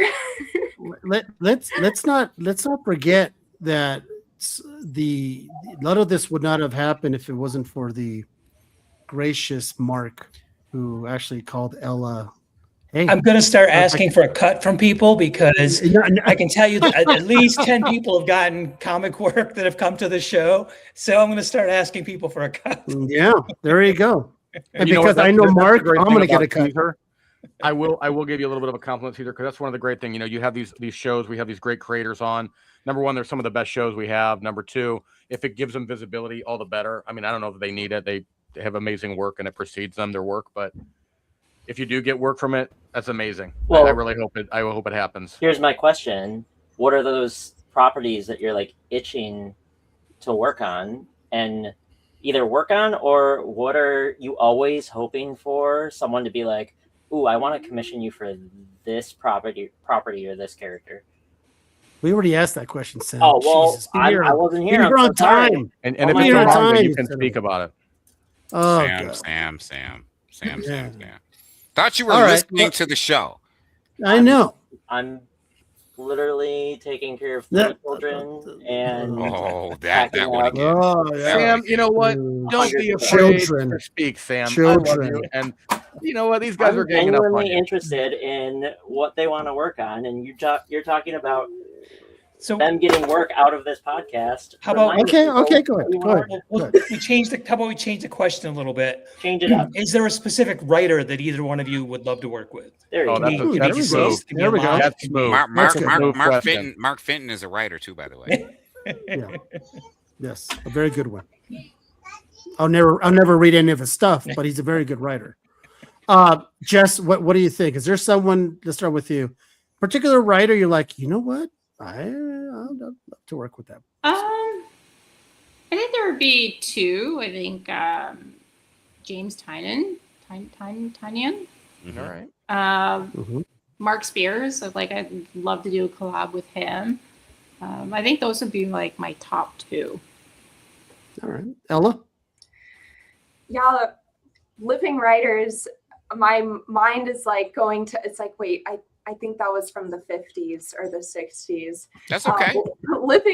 Living writers. I mean, I'm doing art for my partner who's an amazing writer. Those stories are so much fun, and that's very much horror. So anything EC, there's something just really fun about drawing for a horror story, and just kind of going full camp with it. But yeah, I don't know. You have to name your partner, though. You have to name the writer. You can't just. Finn Bates, Yeah. my true love. And they call it. Well, I got to tell you, this is just good stuff, because there's nothing more that I enjoy when we have guests on and they're just being themselves. You know, you ladies are not on, right? You're talking because you like to talk about what stirs that heart of yours, right? And that's what I try to do with this podcast. It's very organic. I want you to just be yourselves and talk about what truly makes you smile. The whole time you guys have been on, have yet not to smile. And that speaks volumes. That means we're doing something right. You two are doing something right. And the fact that you guys you're getting paid to do something that you love to do. Not many people can say that. Like Dan said, what is it? If you love what you do, it's not work. Yeah. I mean, So for sure. I mean, it's a dream that many people do. Ish has a brick and mortar. He has his business. Yes. You know, but what I'm saying is that he's doing something he loves to do.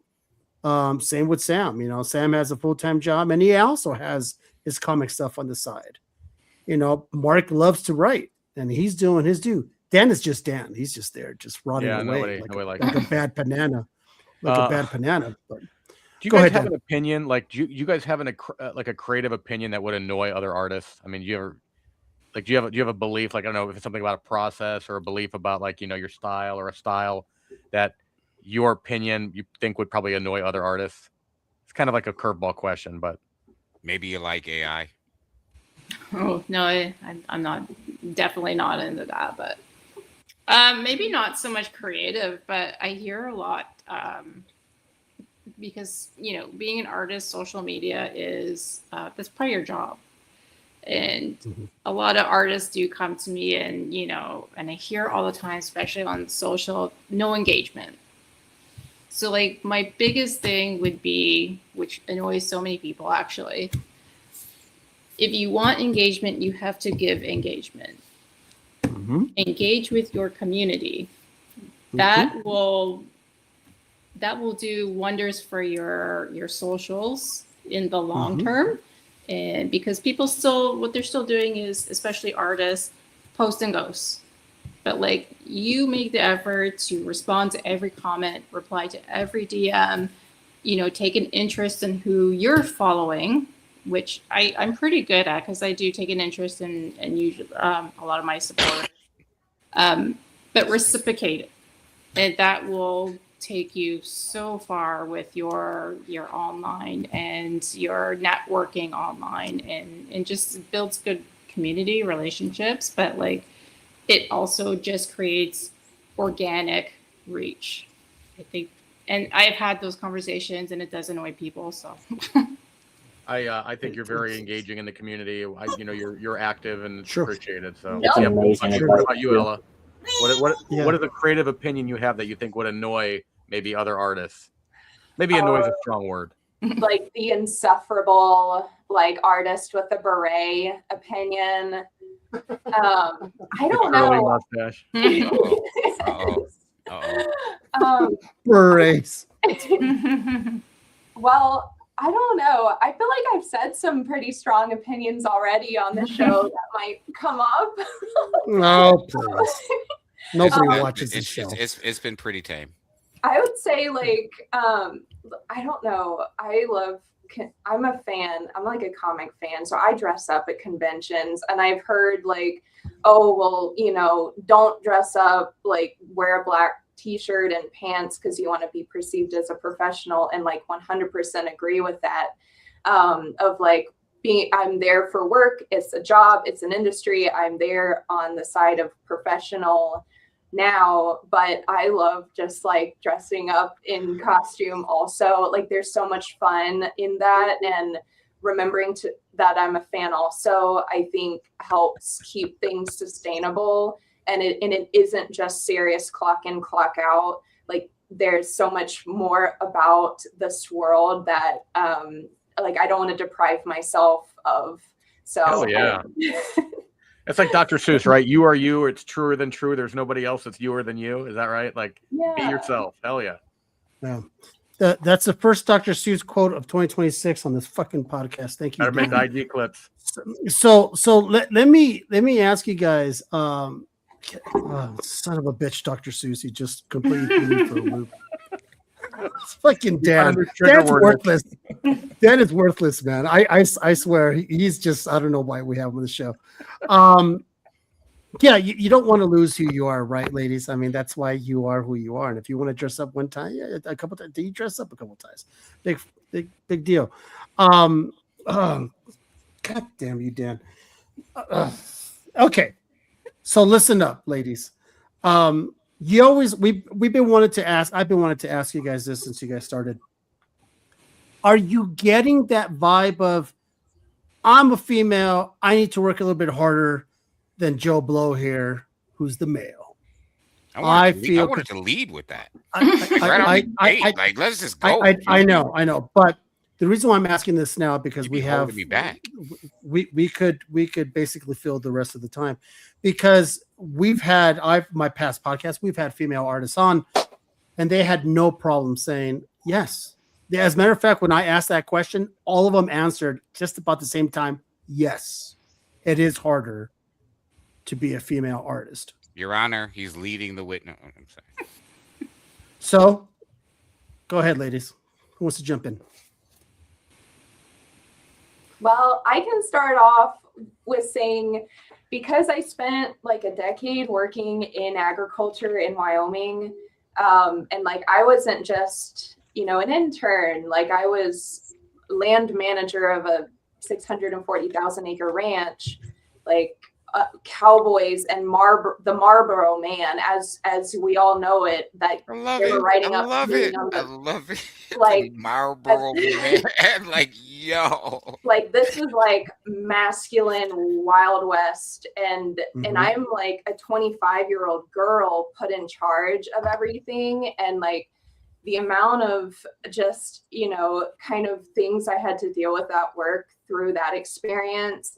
Like these aren't bad people, but they just presented challenges that were very unique that I had to look within to overcome and deal with professionally, because I'm hired to do a job. And so like that's an extreme of sort of like there is really no women. And so coming into comics is like, I don't know, it's almost like I don't, that's not really in my mind at all. And if anything comes up, I'm sure I'll deal with it in the same kind of attitude of like, oh, how am I gonna like, deal with this kind of response in a way that is true to me and polite and respectful of the other person, because that's what I had to do at work all the time, and just navigating that is kind of has been part of my life. And so I mean, I don't know if that's I would Well, just the question say, is the question then would be to your response, is it because you feel like you have to be polite, or because it's just you're genuinely polite? I think it's both. I think like I think I know who I am, and I think that takes how I articulate and navigate certain things that come up. And I'm sure, there's going to be times where it's like, what the actual F just happened? Yeah, because sometimes the middle finger is required. Sometimes the middle finger is just kind of required. And sometimes that attitude is required. Like, you know what? Yeah, and it's happened in multiple things in life, but definitely having kind of that work experience now here, it's like, well, assholes are going to be assholes. And if it's in comics or if it's in agriculture, or if it's like my own family saying the nastiest things or whatever, is like, who do I want to be when I go to bed at night, and making sure that anything I give to the world is aligned with that, regardless of other people, I guess, men or women, because women can be kind of not supportive of other women sometimes. No, well, I hear about. Jess, what about you? What are your thoughts? I've been fortunate. I haven't had to deal with that. And if something ever, I guess, arose that I would have to deal with it, I wouldn't deal with it. But no, I've been really lucky that I feel I've been given fair opportunity. I mean, there's so much more women getting into comics, and especially young girls getting into comics. So, I mean, I think it's just a lot more widely known now that, it's not just a guy's thing. Like it's women, it's young girls getting into it. So I think it's a lot more common now than it has ever been, for women and girls to be into comic books. So I do see a shift change in the industry. So hopefully it just continues and, just continues to be positive. It's interesting. You have a point. Coming out of like 2019, top 3 cover artists in comics, period. Peach Momoko, Jenny Frison, Jen Bartel. And there weren't close seconds or thirds. And I'm not talking about skill. I'm just talking about work, right? Like work rate, getting work. Sam, you remember this era. You know what I'm talking about, and there was a lot of enmity because of it. You had a lot of people, Momoko isn't all, I don't know why she's getting, you had that, you know what I mean? And it took her, in my opinion, longer than it should have for her to get that contract at Marvel, which just happened, a year ago? about a year ago, right, when she became a Stormbreaker. Is that what, a year ago, right, Sam? But coming out of 2019 and going into COVID, you know, you wanted a Jenny Frison cover. You wanted Jen Bartel's Wonder Woman covers. You wanted Peach Momoko on anything, right? Like anything, period. And you know, so it's interesting, you know, you guys sharing your experience and your thoughts on those, you know, those experiences, and that for you guys it's been, you know, pretty much you haven't run into or encountered some of the things, because that was a giant period, right? Yeah. The top 3 cover artists were women, period. Like it wasn't even, there wasn't a close second to those things at that time period. I mean, hopefully the work will speak for itself too, right? Like hopefully It did. people It will did. look at the work before anything else, and you know, hopefully it just You do bring up a point. I think there is also a shift, and thanks to social media, we see more and more opportunity from people who would never have been seen. And now, especially now, it's a lot of women are time to shine, right? They're like, I'm going to draw. I've always been a good artist. I've always been a great artist. Now my time for everyone to see it. And I have mediums now. I have platforms to show everyone. Back in the old days, not so much. But now, like you said, it's becoming more of a norm. So I think there might be I've got to work a little bit harder than the male. I think that's slowly going away of the dodo. First, I think it's going to be of hey, I know 10 it women should go the way of the dodo, but then you got artists like Sana Takeda, who's been fire for like ever, and like no one's talking about her, and she's been doing Monstrous, and I mean fire for like 10-11 years now. So have either of you gotten the weird commission request yet that you were like, I don't know if I should do this, or you had to turn the person away? Yeah.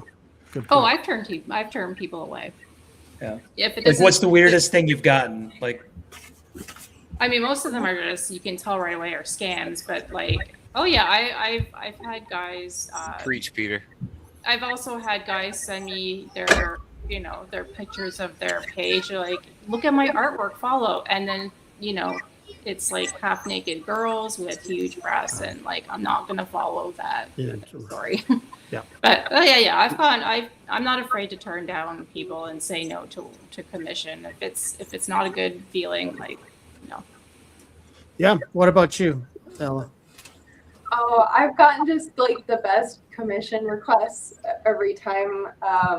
I don't know. It's I've been dodging those bullets. I did do one really fun wedding drawing featuring some Five Nights at Freddy's characters very early on, which was really fun because I don't know, Freddy's and horror, and I get all into that stuff. And but it was very well received, and that might be the strangest, but it's like, I don't know. I just got an Alucard from Helsing at the Inward today, so that's probably the next one up. But I love like going into all directions and games. Wait. I like your range. You have such a range of the characters that you're doing. I missed the N-word thing. What was that? What was that? Say that again. The manga. Oh, okay. M, not N. Yeah, M. M-word. Oh. The N-word thing. I thought I too was like, you gotta. Okay, never mind. Caesar, you caused this, by the way. I want to let you know that the confusion you caused that, Caesar. I'm trying to be blame Caesar. Blame Caesar. It's all right. Okay. Ella, your phrases for manga. Caesar. Ella, you are because you're with Ben and Ben's part of the manga show. You're exempt. You're fine. You're fine. Now, I still want to know your favorite manga. If Jess says it, then I might have to kick her off. But you're fine because of this. We still want to know your favorite manga. My favorite? Yes. Yeah, well, the very first one I remember really impacting me, I'm going to have to say Naruto. Everyone has to say Naruto, but I was 12 and I was there. And so that one's just automatically number one, but I'm rereading Berserk. And that's been because of the new volumes coming out. And I had stopped out of just, I don't know, grief most of all. It can be overwhelming. Berserk is a tough read. That's funny because if I remember correctly, Ella, I think Ben said he loves Berserk. Is that a coincidence? We're reading at the same time. What a charlatan! On a manga conversation. Yeah. No, only because of Ben. That's it. Don't fucking get it twisted. All right. I don't read backwards. Sorry, I on the manga show. I was on the manga show. That was you. Yeah, still on the manga show, old ass. You know. I know Ben. Yes, you know Ben. Oh man, you tell me that I'm the old dude. You're the Alzheimer. I'm the oldest person in this podcast right now. No, you're not. Again, you're not the oldest person. It's like explaining social media to my mom. Good. Oh my god. Glad you argued down. God, I hate this. She was like, huh? And then she was like, what? God damn okay. All right. So let me ask you guys. You guys watch all the movies? You guys watch all the superhero movies, superhero TV shows? You guys are all caught up with all that stuff? Or do you like, meh? As much as one can be, I guess. Like I don't have Disney Plus, so a lot of that, the Marvel machine is beyond me. But like I saw Supergirl, and like I love the James Gunn direction with Clayface, bringing real horror, body horror, which even with horror fans, not a lot of horror fans are body horror people, and like just that the direction based off of, I mean, Mike Flanagan is like top right. Oh yeah, that might be my answer. If I could draw for anyone, it'd be a Mike Flanagan monologue that I just illustrate for 30,000 pages as he goes on and on. But yeah, as far as, I don't know, the DCU, like it's been really fun lately. Lobo, we got Lobo like on the big screen. I guess. Jess, what about you? Do you follow up? You watch those movies? Do you watch all the shows? I don't really have a theater here in town, so I have to wait till things stream, and even then, it's hard to keep up with everything. Like I'm so lost on the Marvel universe. But yeah, if I have time, I try to watch them, but it's like you're time in Canada. is not on my side right now. You're in Canada? Yeah. I think she's close to us ish. So unfortunately they're in Buffalo. Ella, let me ask you and Jess, top of your head, real quick. What's your favorite movie of all time? Very sad. I have no idea. Oh, what's that? What? I told him. Oh, what is it? That's easy. Okay.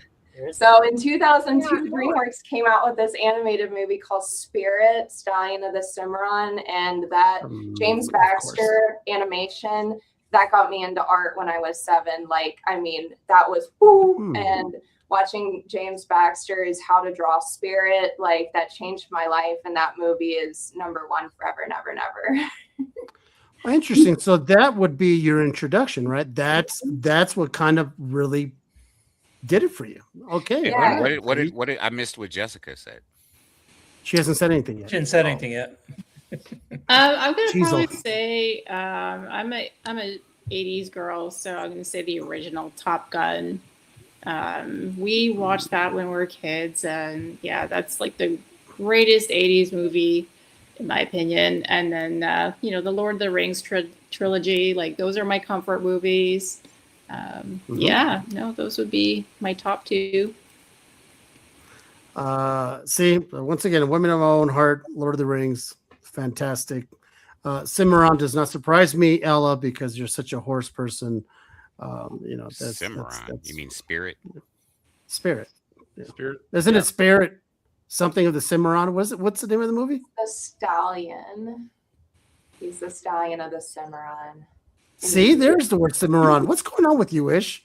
Is the old age finally starting to hit you once you get 51? Is that what's going on? So, getting back to Damn. you two, away from this nonsense of above us. Metamucil, motherfucker. Getting back to you two. Top Gun, though, greatest movie of the 80s. Yeah. We grew up with it. We loved it.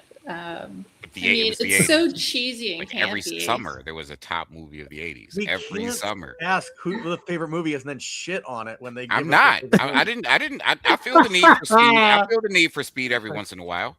What is your don't favorite get color? more Green. campy and Green. cheesy Really? It has some of the greatest cheesy moments in history. But That yeah, is no, true. we grew up with it. It's a fun movie like that. We all loved Tom Cruise, and it was just like the coolest movie we saw when we were kids. And Can you imagine being Tom Cruise in the 80s? You just did anything you wanted to do. I mean, man. he still does. Yeah, that's true. Yeah, he could do a movie about Satan, and everybody would have loved it because that guy could not have done wrong. He did do a in movie with the 80s. devil in it. What, Eyes Wide Shut? Labyrinth or something like that. Not Labyrinth. The other one. The other one. Oh, he did a fantasy movie back. Legend. Yeah. Legend. Yeah. Legend. Yeah. That's good Which stuff. wanted to be Labyrinth. All right. Good callback. Yeah, that's old school movie. Yeah. Yeah. See, he is old. All right, guys. This is about that time. Look at that. And just like that, ladies, 2 hours. Yeah.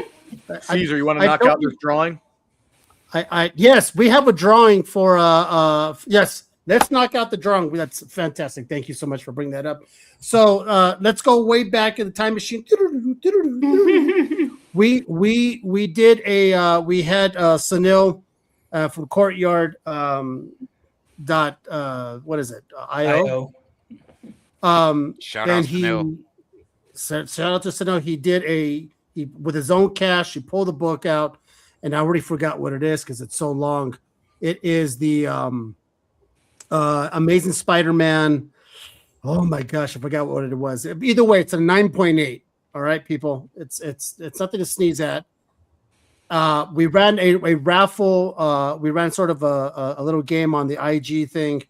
People were supposed to follow my page, my YouTube page, and then follow Courtyard, and they enter into the game. Okay. Yeah, it's an ASM 319. ASM 319. If you follow Caesar, I'll show it up on the screen here. Sorry for the bad, but there it is. It's a 9.8 BGC 9.8. Oh, very cool. Very cool. Right. So do you want me to share my screen and just do this real fast? Yeah. Let's go ahead and do this. I'm gonna put you here center, or are you gonna share the screen? Oh, I'm gonna share the screen. All right. This is exciting, people, because this is our first giveaway. Thank you to Sunil, Courtyard.io. Time to take my back pill. Okay, here we go. You ready? Where are you at? Can you see my screen? Yeah. There we go. Yeah. Can you see it? Okay. Yeah. Yes, we see All right, it. so we'll do a dice roll. Let's get this done. 7. So now I'm going to go to the list randomizer. I put all the names from the entry. There was like 20 of them, I think. They're all here in alphabetical order. I'm going to scroll down. We're going to anonymize it. We're going to randomize this thing 7 times. Okay. This will be number 1. Here we go. There's 1. Mm-hmm. Yes. There's 2. Yes. There's 3. Exciting. Oh, I can't stand up. 4. So 5. excited. 6. Number 1 on the list. Here's the winner. Was it 6 or 7? It was 7, right? 7. I got to do one more. Yes. Okay, sorry. My God. There we go. Big boy. 13,337 is the winner. Okay. All right. Well, congratulations. Somebody write that down. Well, he's going to write that down. He'll put it in the chat. He'll make a post. Congratulations. He'll put it in the post. Given the winner, we'll make sure Sunil gets the information, and Sunil will send you that book on the way. Big boy 1337. Congratulations. You got yourself an ASM 319 9.8, courtesy of Courtyard.io. Thank you, Sunil. We'll get back to you and all that good stuff. You can have your morning coffee on it. Yeah, you can have your morning coffee. Ladies, this is about the time, and just give you guys the warning. This is eventually when it gets to you.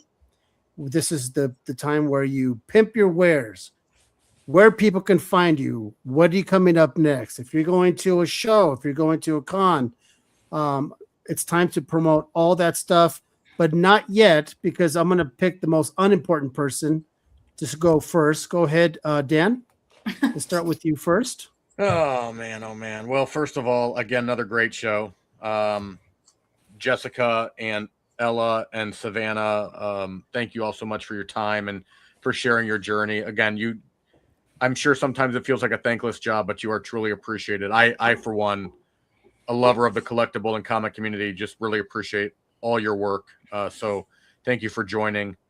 If you don't find me here on Caesar's The Real Dracula's Wolf podcast, you can find me on Instagram under Tree City Comics.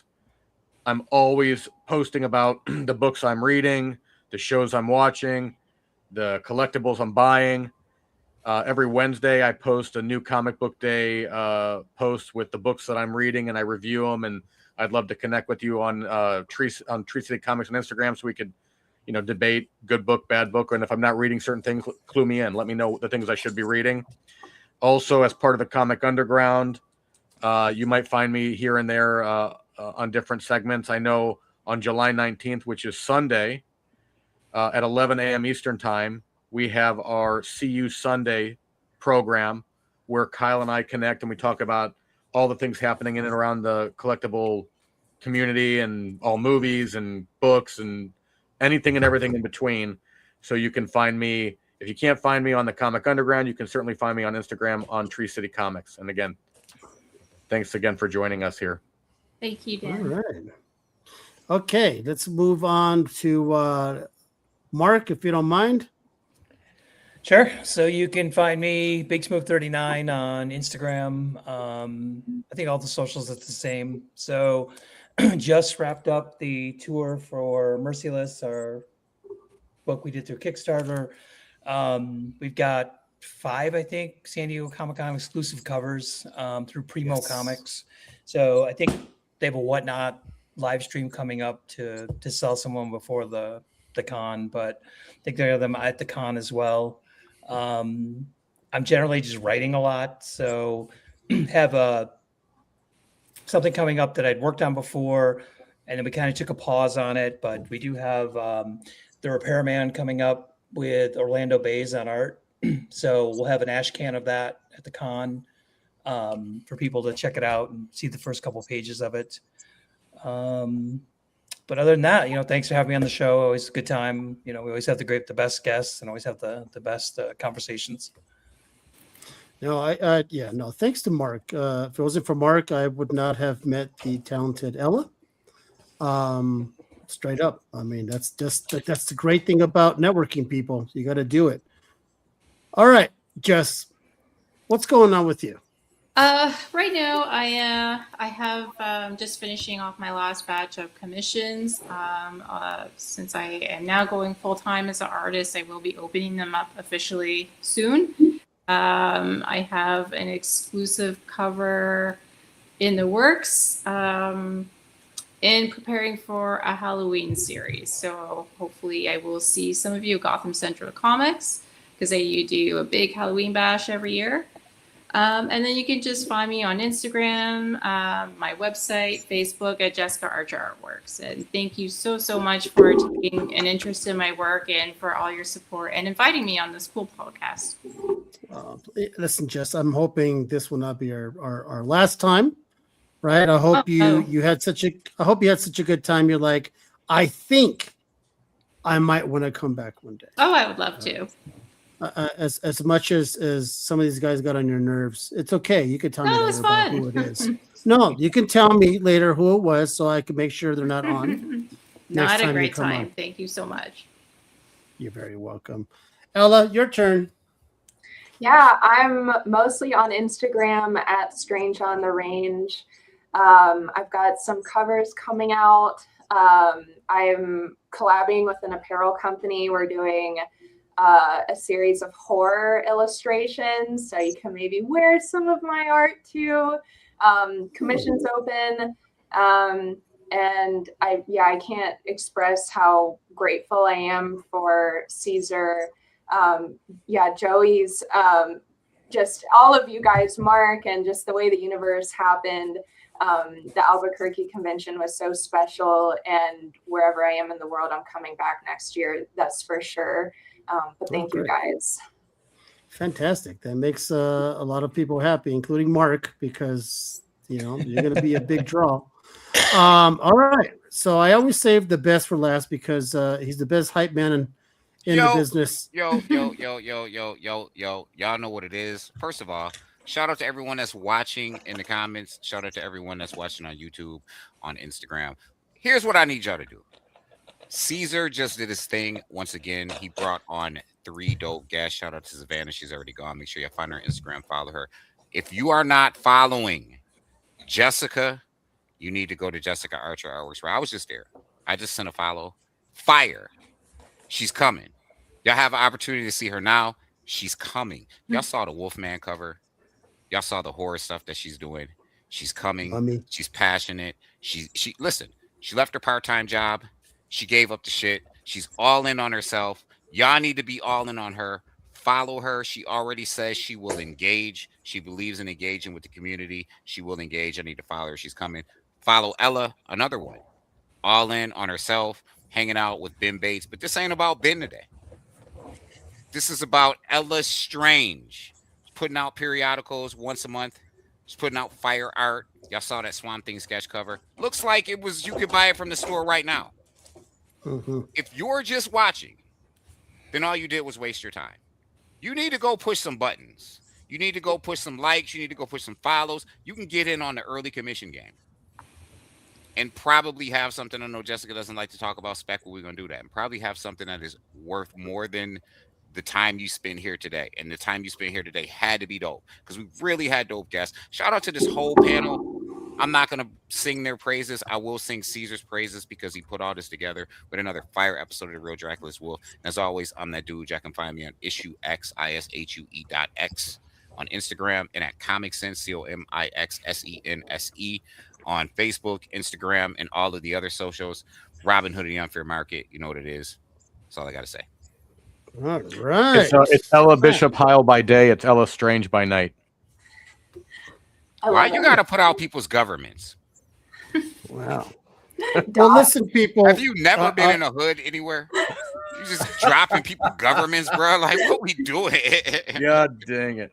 Do you, look at Dan. Do you think that fool's from the hood? Do you see a bishop in anywhere in the bar at the bottom? You don't see that because it's not there. Oh, mercy. All right, everybody.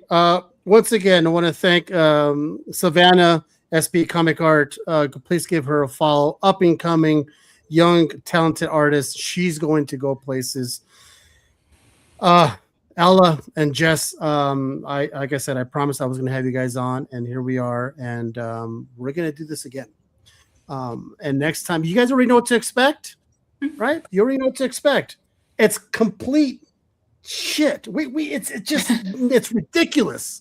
It's ridiculous. It's no formal questions being asked. I don't have a pamphlet or a template.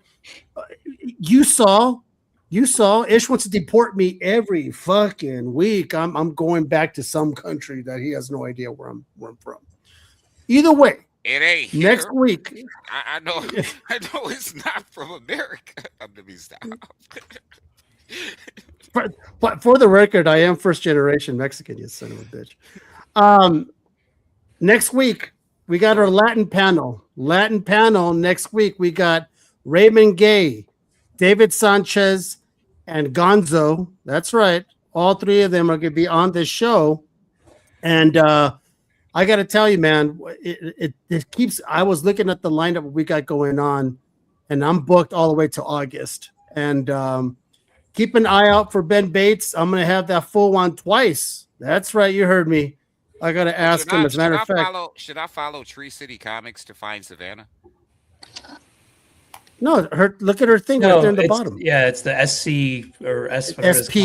SP. Okay, so SP comic art. I don't have to start following Tree City Comics. No, it's just No, don't follow that idiot. That guy's a fool. Okay, everybody. You hear this, Ella and Jessica, this is the shit I get. Well, you know what? I'm already following her. Hey, ladies! Just for the record, next time you guys come on, please talk shit about Dan. If you want to be one of us, one of us. All right. Okay, very good. All right, guys. Remember, I will see you next Tuesday. Latin panel. Follow these remarkable ladies. You will not be disappointed at and just stare at their art that they have going up there. So many new things. They're very active on their socials. They post new things. I'm looking forward to seeing everything that they do. That being said, remember, Savannah has an advantage over the two of you because we already follow each other. That's a problem. Y'all need to fix that. What? Who follows who? Savannah and SP Comic Art. Okay. I don't know how that happened, but all right. Well, I'm gonna have her unfollow you because she doesn't know what the fuck she's doing when it comes to you. Okay, here we go. Next week, Latin panel. And don't forget, what's the last thing I say? Don't be a douche, and we will see you next week.